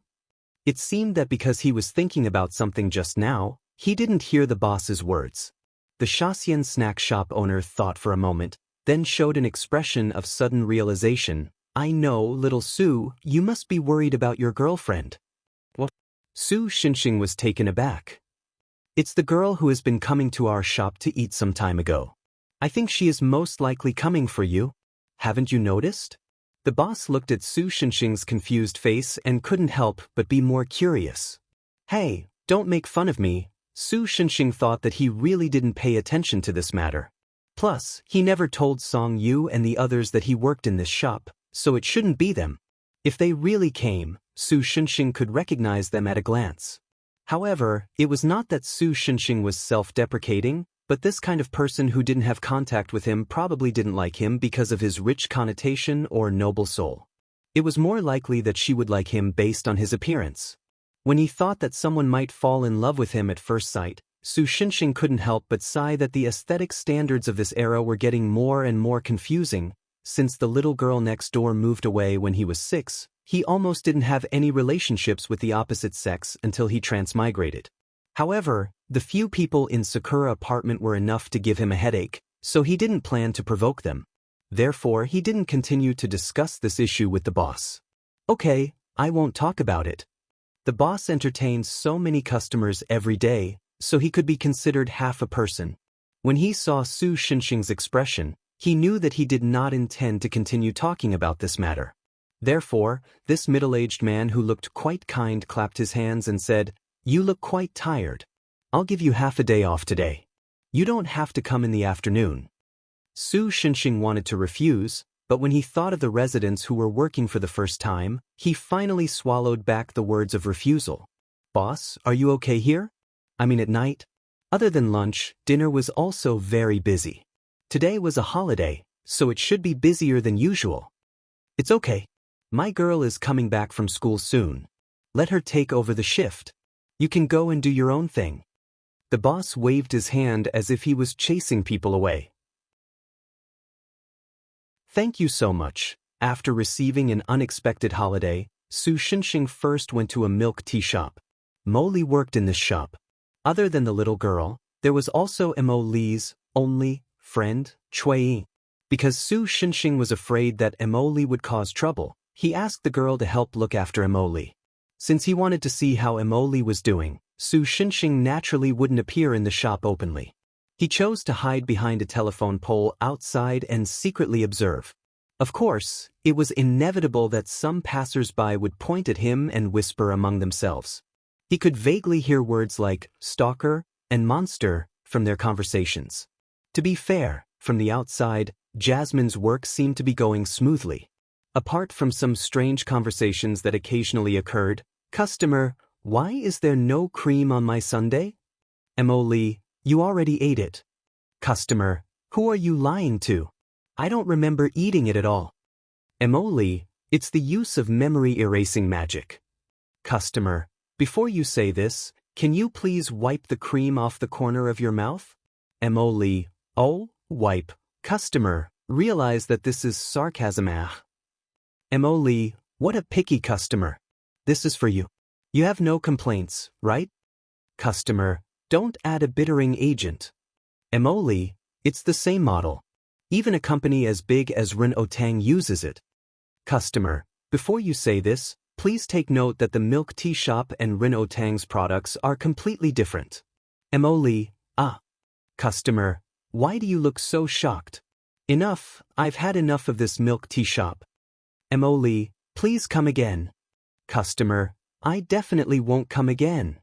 Su Xinxing silently withdrew his gaze from the milk tea shop. Listening to the sirens from afar, he nodded and showed a gratified expression. "Well, everything seems normal. Let's hurry to the next shop, New X bookstore." By the way, the word X wasn't wa. Asahi Sakurakanji got his wish to work as a salesperson in this small bookstore. Although Su Xinxing felt that it was a bit strange that a bookstore still needed a salesperson. Because someone called the police when he peeked at Mo Li from behind a telephone pole, Su Xinxing was chased halfway down the street by the police. This time, he decided to observe in secret. There was a bank across from New X bookstore. So Su Xinxing quietly put down the bank's patrolling security guards and walked in their blind spots. While ensuring that he wouldn't be discovered by anyone, he cleverly avoided all the surveillance cameras. Finally, he passed through the vault and finally came to the backyard of the bank. He leaned against the wall and secretly observed the bookstore across from him. Unlike Mo Li, the little girl knew the ways of the world. After all, with Mo Li's intelligence, he already knew what he should know after 3 years. He was just too lazy to follow orders. In fact, if it wasn't for Su Xinxing's instructions and Cui Yingying's help, the incident at the milk tea shop wouldn't just be a small matter like stealing cream. In this aspect, Asahi Sakurakanji was obviously much better than Mo Li. After all, Sakurakanji was still the head of the White Bell Shrine. She once traveled across the ocean to invite Su Xinxing to Japan to take charge of the White Bell Shrine. After experiencing so many things, she was naturally more mature than her peers in terms of dealing with people. Her appearance also became one of her assets. After she became the bookstore's hostess, the number of customers in the bookstore increased significantly. Most of them exuded the fragrance of single dogs. It was just that the way she received customers always gave Su Xinxing a subtle sense of déjà vu. Customer, well, I want to buy a comic book. Sakura Kanji, okay, I recommend this Fire Ninja. The focus is on the beautiful friendship between young people. Customer, well, although it is indeed a famous work, I want to read something more meaningful. Sakura Kanji, meaningful? Then I recommend this Steel Alchemist. The focus is on the beautiful affection between brothers. Customer, although this is good, it is still better to be hot-blooded. Do you have any sports comics to recommend? Sakura Kanji, no problem. This Black Basketball is a relatively popular sports comic. The focus is on the beautiful camaraderie between teammates. Customer, I always feel like I smell something strange. Maybe it's an illusion. Then, can you recommend me a comic that you like? Sakura Kanji, of course, I recommend this Pure Romance. The focus is on the beautiful love between the male protagonists. Customer, sure enough, it's not an illusion. Su Xinxing offered 3 seconds of silence for the customer who strayed into the tiger's den. Then he found that he seemed to have fallen into an even worse situation. He didn't know when the escort on the cash truck found the unconscious security guard. Now the outside was surrounded by the police. It was like they found a bank robber. Not good. Even if he explained to them that he was just secretly observing, the police wouldn't believe him, right? Even if he was really shot, he would be fine. Even if he was caught, the super administrator would probably find a way to get him out. But this was too embarrassing. It's okay, my infiltration is perfect, as long as no one finds me. So Su Xinxing took a deep breath and decided to move to the next place.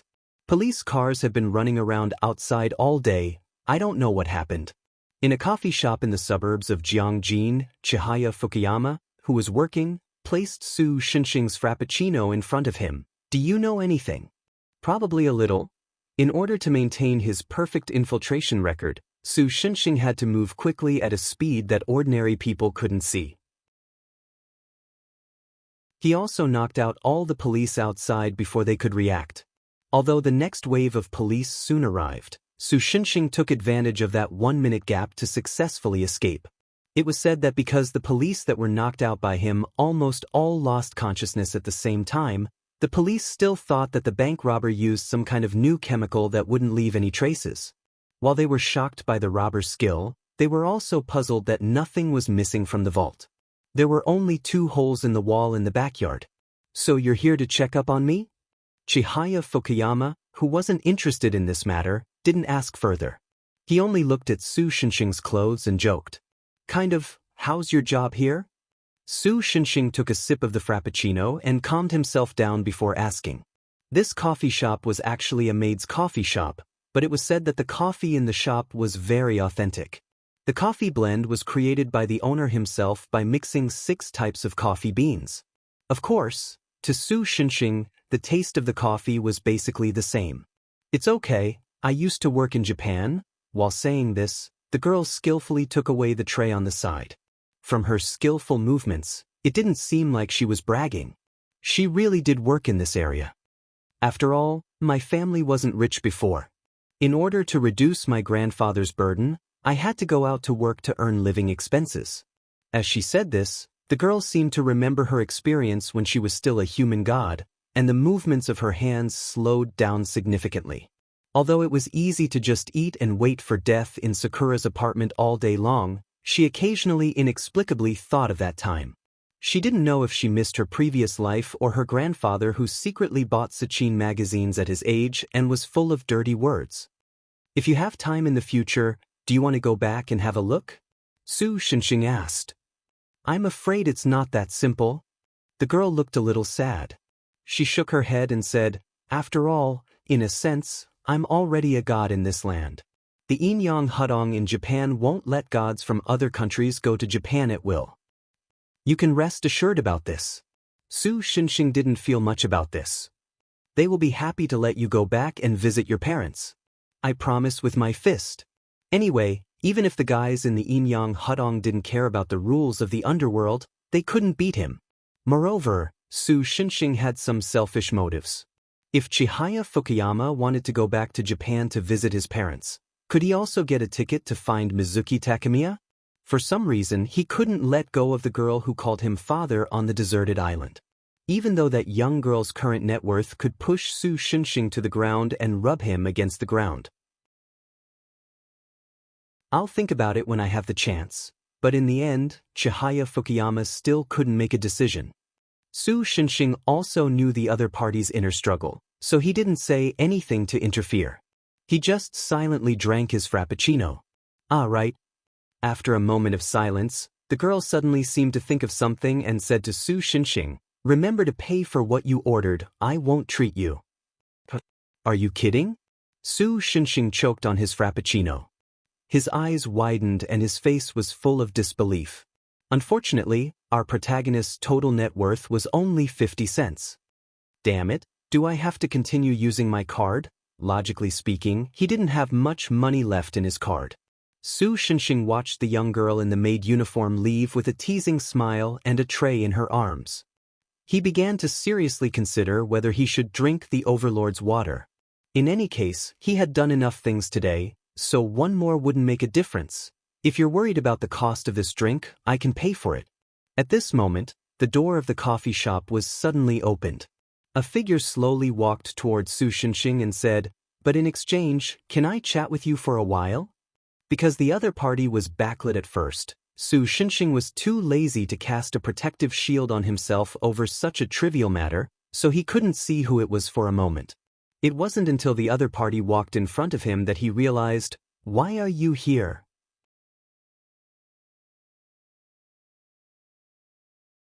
Chapter 446. The newcomer had long, bright red hair that was rarely seen even in the punk scene. He was tall and slender, and his face was not so much handsome as beautiful in the general sense. She was wearing a relatively neutral sportswear. The combination of a sleeveless sportswear and hot pants was extremely powerful. It made the otherworldly fairy who was originally like a Western fantasy fairy lose her tranquility and nobility. Instead, she gave off a feeling of vitality. If she walked on a crowded street, she would definitely be regarded as a beauty that would attract more than 80% of people's attention. However, Su Xinxing only showed a curious look at the newcomer. The other party smiled and sat across from Su Xinxing. Have we met before?" Chihaya Fukuyama, who saw a new customer, walked over and planned to let the other party order. However, when he saw the newcomer, he showed a puzzled look. "Miss Yamanaka, I didn't expect that a guy with thick eyebrows and big eyes like you would hit on a girl. And with such an old-fashioned excuse." Su Xinxing turned his head and looked shocked. "Speaking of which, you and Sakura Kanji always stick together. Could it be that your sexual orientation? Of course not. I just felt that the other party was a little familiar." Chihaya Fukuyama, whose face was red from embarrassment, hurriedly explained in a panic. "But you have indeed met before." Then Su Xinxing slowly added another sentence, which made Chihaya Fukuyama, who was still explaining, swallow his words. The girl raised her eyebrows and seemed like she wanted to scold Su Xinxing. However, when she saw Su Xinxing's indifferent expression, her shoulders drooped in disappointment. "Is it fun to tease me?" "Yes, it's very fun." Su Xinxing nodded honestly and took revenge for what happened just now. Chihaya Fukuyama sighed and sat down next to Su Xinxing. She even squeezed Su Xinxing hard. "Sit a little closer, I don't have any place to sit." Su Xinxing, who didn't know what she wanted to do, obeyed and sat inside. Therefore, Chihaya Fukuyama picked up Su Xinxing's frappuccino and drank it all in one gulp. "Ah, my coffee frappuccino? Anyway, I don't think you like it." Chihaya Fukuyama bitterly stuck out her tongue, but she still looked angry. Su Xinxing just shrugged. Indeed, he didn't like coffee. The reason why he ordered it was purely because he felt that if he didn't order anything, he would be a hindrance to the other party's work. And how should he put it? He was also a little curious about Chihaya Fukuyama's current appearance. After all, after returning from Fusang, the two didn't have much contact. Although Shunshan Qianzhao had been living in Sakura apartment, she still looked like a guest at other people's house when she was at home. She didn't have the sense of relaxation that she had at home. It was precisely because of this that Asahi Sakurakanji had always been worried about this god. Compared to the kind of girl who wore the mask of a top student and lived cautiously, Su Xinxing felt that this kind of girl who could act like a little girl was more adorable. It seemed that it was the right choice to let them work, whether in terms of contact with the outside world or in terms of alleviating the financial situation of the apartment. Qiu Shinzao was different from Su Xinxing. She didn't have such thoughts. However, after seeing that Su Xinxing was speechless, she looked like a general who had won a battle. She looked at the red-haired beauty in front of her who was watching the two of them with a smile. "So, who are you?" "My name is Lux." The red-haired beauty didn't intend to keep them in suspense and answered leisurely. "Who's Lux?" But the goddess obviously didn't remember the name Lux. "It sounds like a sock puppet created by some stupid author. Do you remember that time when you came to the other world with Mo Li and the others to find me?" Su Xinxing kindly reminded her. He was talking about the trip to the other world when he turned into a cat. In fact, if he said that Chihaya Fukuyama also came to find him, it was purely him flattering her. According to Su Xinxing's knowledge, this girl was carsick the whole time. Other than being a metaphysical mascot when breaking through the world barrier, she didn't play any other role. That time. Obviously, the goddess also remembered her tragic experience. Her eyes wandered around, and the momentum that she had built up with great difficulty fell back down. But then she remembered when she heard the name Lux. Hey, you're that person from the Space Administration? Because only when sending Su Xinxing and the others back to Earth, Lux, who was wearing a heavy spacesuit, showed her true face, so it was normal that Chihaya Fukuyama couldn't remember. "Yes, I'm that administrator," Lux admitted with a smile. "But I remember that you have that?" Chihaya Fukuyama used her hands to make a chicken wing gesture behind her back. "Because the world Earth is in belongs to the fourth type of world, unconfirmed world. According to the rules of the Space Administration, I can't interfere with the normal development of this world. Similarly, I can't let ordinary people in this world know about the existence of the Space Administration." Lux replied with a bitter smile. "So when I came to this world, I had already changed my information to the form of an Earthling. Earthlings don't have wings, so I naturally don't have wings." Su Xinxing showed a look of understanding.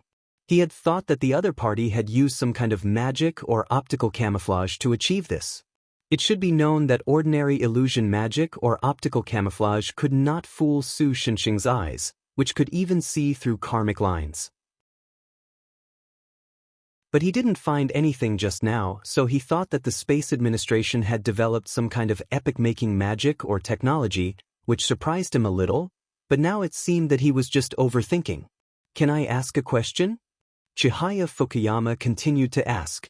"Please."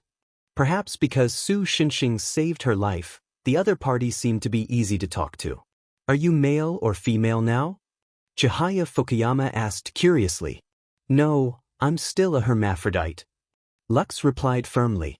"I have both characteristics." Su Xinxing thought to himself, "You're still helping him.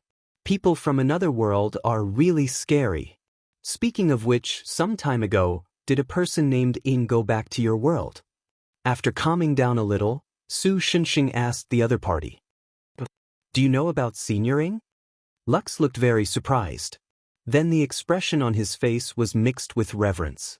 Senior Ing was a very amazing deacon. The Space Administration once thought that she had died 1,000 years ago and even cancelled Senior Ying's seat, but I didn't expect her to come back some time ago. Speaking of this, Lux's expression became a little dumbfounded. "It's a pity that you didn't see it. Because Senior Ying's Violet had the seat authority from 1,000 years ago, she directly jumped to the airspace in front of the administration after entering the base world. The scene was very chaotic at one time, and several deacons who stayed behind even received the order to attack. If it weren't for some members who had lived for thousands of years and recognized Senior Ing, I'm afraid the higher-ups of the Space Administration would have thought that anti-administration forces were about to carry out a terrorist attack." I didn't expect her to really go back. After hearing that the muddle-headed girl had really returned to the Space Administration, Su Shunxing was relieved. After all, she was a girl who had been lost for thousands of years, and there was no news of her. Su Shunxing was a little worried. In addition, the research results that Senior Ing brought back were also valued by many higher-ups. It's called Yi, right? In short, the Space Administration has already begun to form a special force to deal with and retrieve UK. Some scholars also said that UK is likely to be related to the recent instability of the space-time bubble. Probably Su Shunxing's question just happened to poke the other party's itch. Lux began to explain incessantly. In addition, Senior Ing has also been restored to the 7th seat, and the ranking of us deacons has also been reduced by 1. Although some of the higher-ranking deacons have some objections, Senior Ying's fruitful results are also indisputable. At least this time, when the Space Administration conducts budget allocation, we have more confidence.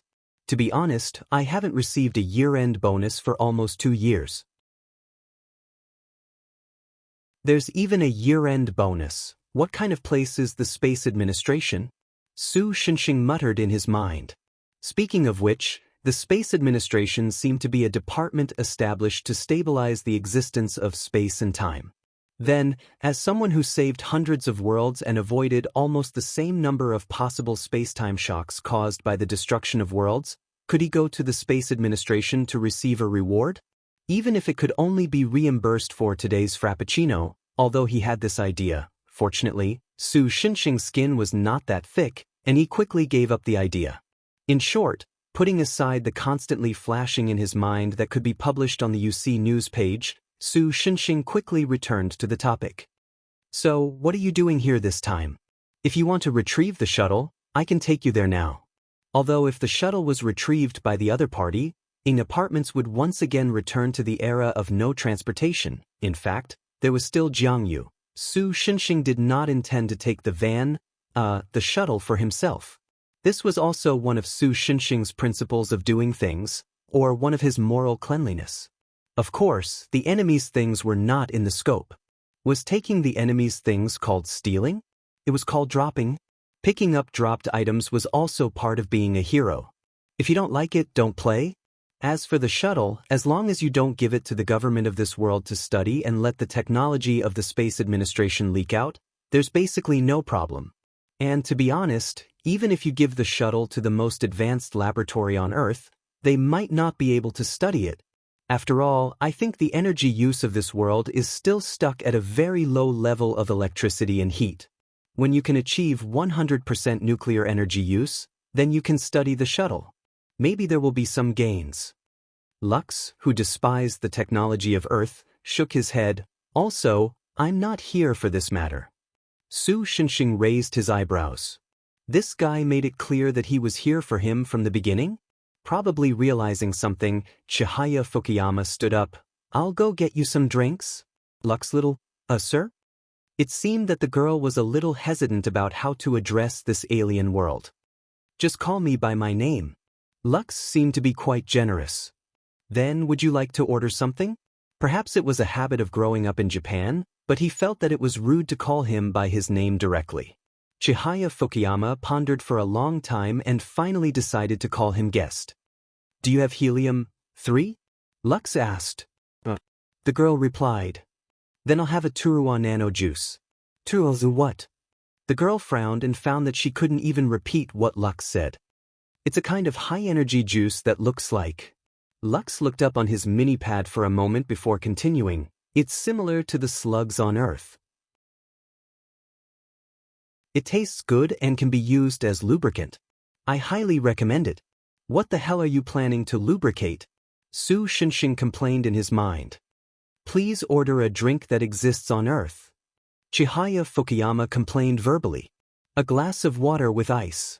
After hesitating for a moment, Lux finally ordered. Suddenly, Su Shunxing saw an expression on the girl's face that said, I waited for so long, and you only ordered this chicken neck thing. Are you King kidding me? Of course, most of it was just Su Shunxing's imagination, but the girl's expression was very complicated. After the girl left, Lux's expression became a little more serious. Su Shenxing also knew that the meet was coming, so he put down the devastated tissue in his hand and waited for the other party to continue. If you don't mind, can you come with me to the Space Administration? Lux said seriously. What's wrong? Is there a problem with your Space Administration? Su Shenxing asked curiously. Although he also had a certain degree of vigilance towards this trans-world organization that seemed to maintain world peace, he still had a good impression of it. No, that's not it. Lux's expression became a little awkward. After a moment, he seemed to have made up his mind and said, Actually, this time I'm here to take you to the Space Administration for trial. The crime is destroying the stability of space and time. What? Our protagonist had a dumbfounded look on his face.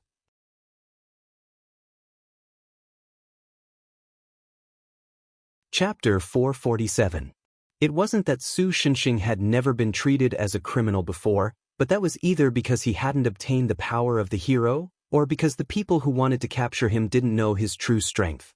And Lux had seen Su Shenxing kill the ancient Foryuan giant whale with his own eyes, so he should be very clear that Su Shenxing's combat power had long surpassed the limits of ordinary worlds. Although this could not show Su Shenxing's true strength, it was enough to make the Space Administration think about the price they had to pay before making a move on him. But now they had only sent Luke.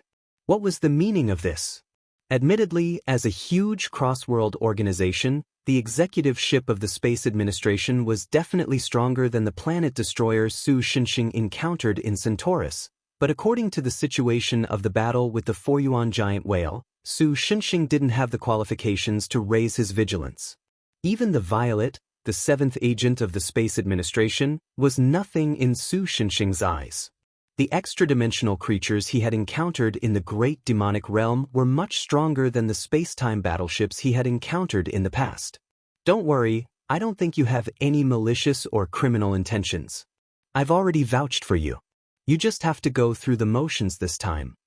Because of his past experience, whenever Su Shenxing encountered a similar situation, he would subconsciously consider the worst possible situation for countermeasures, and this time was no exception. Lux seemed to know what Su Shenxing was thinking. While old Su was thinking about how to get in and out of the Space Administration, Lux said with a bitter smile, After all, this is an unconfirmed world. Although space-time interference with other worlds has been observed, the administration doesn't know what happened. They just treated the source of space-time interference as a suspect. Space-time interference? Su Shenxing was confused. What's that? I'm not particularly clear about the specific situation. After all, I'm just a steward, not a space-time observer. Lux replied with a helpless smile. But from the rumors, it should be that an incredible information disturbance broke out in your world, forcibly synchronizing the space-time flow of a completely unrelated world. Well, for example, there are two worlds. A day passes in one world, but only an hour passes in the other world. This is the difference in the space-time flow of different worlds. And the information disturbance that broke out in your world caused the time flow of the other world to become exactly the same as your world. After hearing what Lux said, Su Shenxing also remembered this matter. The Beast Mother's world. Originally, a wisp of his consciousness was summoned to that world by his own corpse, to be precise, his right hand, in his dream. He spent several days in that world, but when he woke up, only one night had passed on Earth. This should mean that the time flow of the two worlds was indeed different. But after that, Su Shenxing himself determined the location of the Beast Mother's world through the permanent protection that he left on the Beast-Eared Girl, and with the help of Emoli, he cut open the barrier between the two worlds. Since then, the time flow of the Beast Mother's world was the same as Earth's. In this case, the Space Administration did not wrongly accuse him. It was indeed him who dug his own grave first. For a moment, the atmosphere was a little awkward. At this time, Chihaya Fukuyama brought up the ice water that Lux ordered, and also gave Su Shenxing a frappuccino. I'm going to continue working, you guys take your time. After leaving these words behind, the young girl left.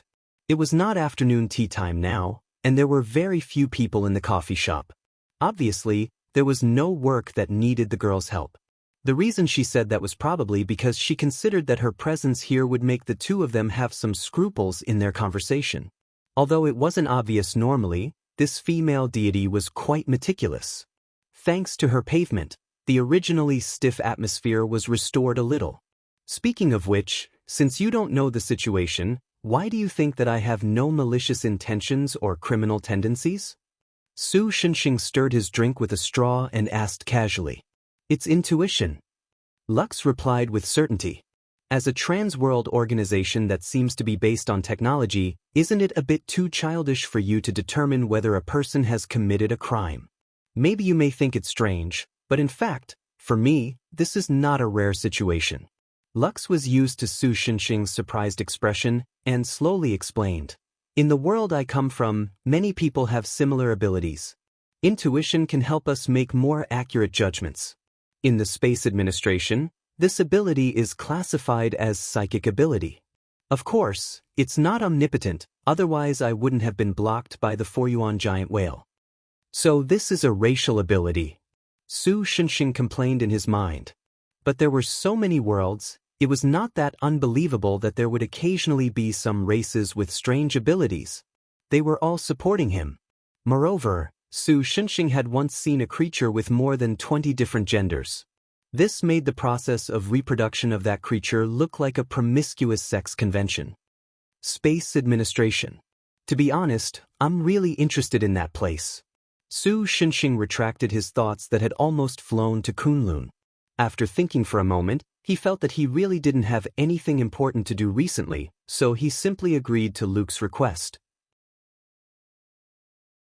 Anyway, even if this guy was lying to him and sold him to the prison of the Space Administration, he would just have to go in and out again to kill his way back. To be on the safe side, he asked a few more questions. You want to leave now? Do you provide food there? Lux ignored Su Shenxing's question and replied, No, actually, there are some other reasons why I came to this world. Su Shenxing was very cooperative and showed a questioning expression. As I said before, the UK that Senior Ing brought back to the Space Administration had a considerable impact on the management. For this reason, they specially formed a team to retrieve the UK, and I'm considered one of them. Lux seemed to be a little happy, probably because he felt that it was great to be able to help his senior. In other words, the Earth. No, there are other UKs in this world? Su Shenxing blinked and was a little surprised, but then he felt relieved. This world itself was not limited to the Earth. Even Su Shenxing did not know how vast the universe was. It was not unacceptable that there was a UK in this universe. No, that UK is on this planet. Lux shook his head. You're not saying that Mo Li or I are UKs, are you? Su Shenxing first asked, then he laughed. At first, Ing thought that he was also a UK, but it turned out that old Su's status was far higher than the so-called UK. Of course not. Lux drank the ice water, then poured the ice into his mouth and chewed. Then he took out a few coins from his pocket and put them on the table, probably to pay the bill. Come with me. I think your department's understanding of this world needs to be updated.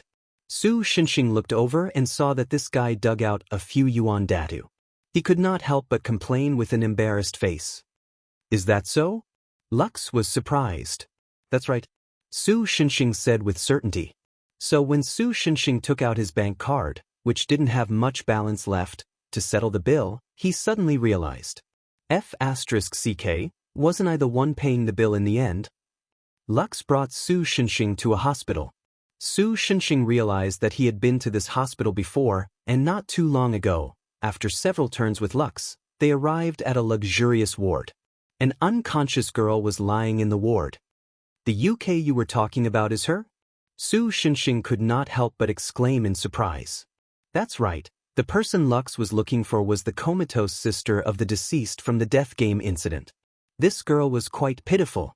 Not only did her parents die in a car accident, her only brother who was not related by blood also died from the backlash of the curse not long ago, and she herself became a comatose person.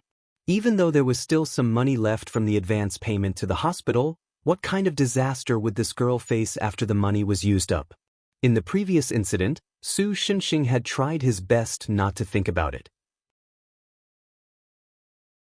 He knew from a long time ago that even the so-called hero could only do limited things. It was impossible to save everyone in the world.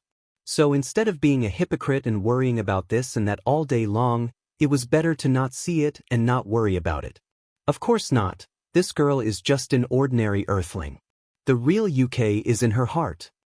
Lux revealed a deliberately mystifying smile. This made Su Xinxing a bit unhappy. But he more or less felt that something was off.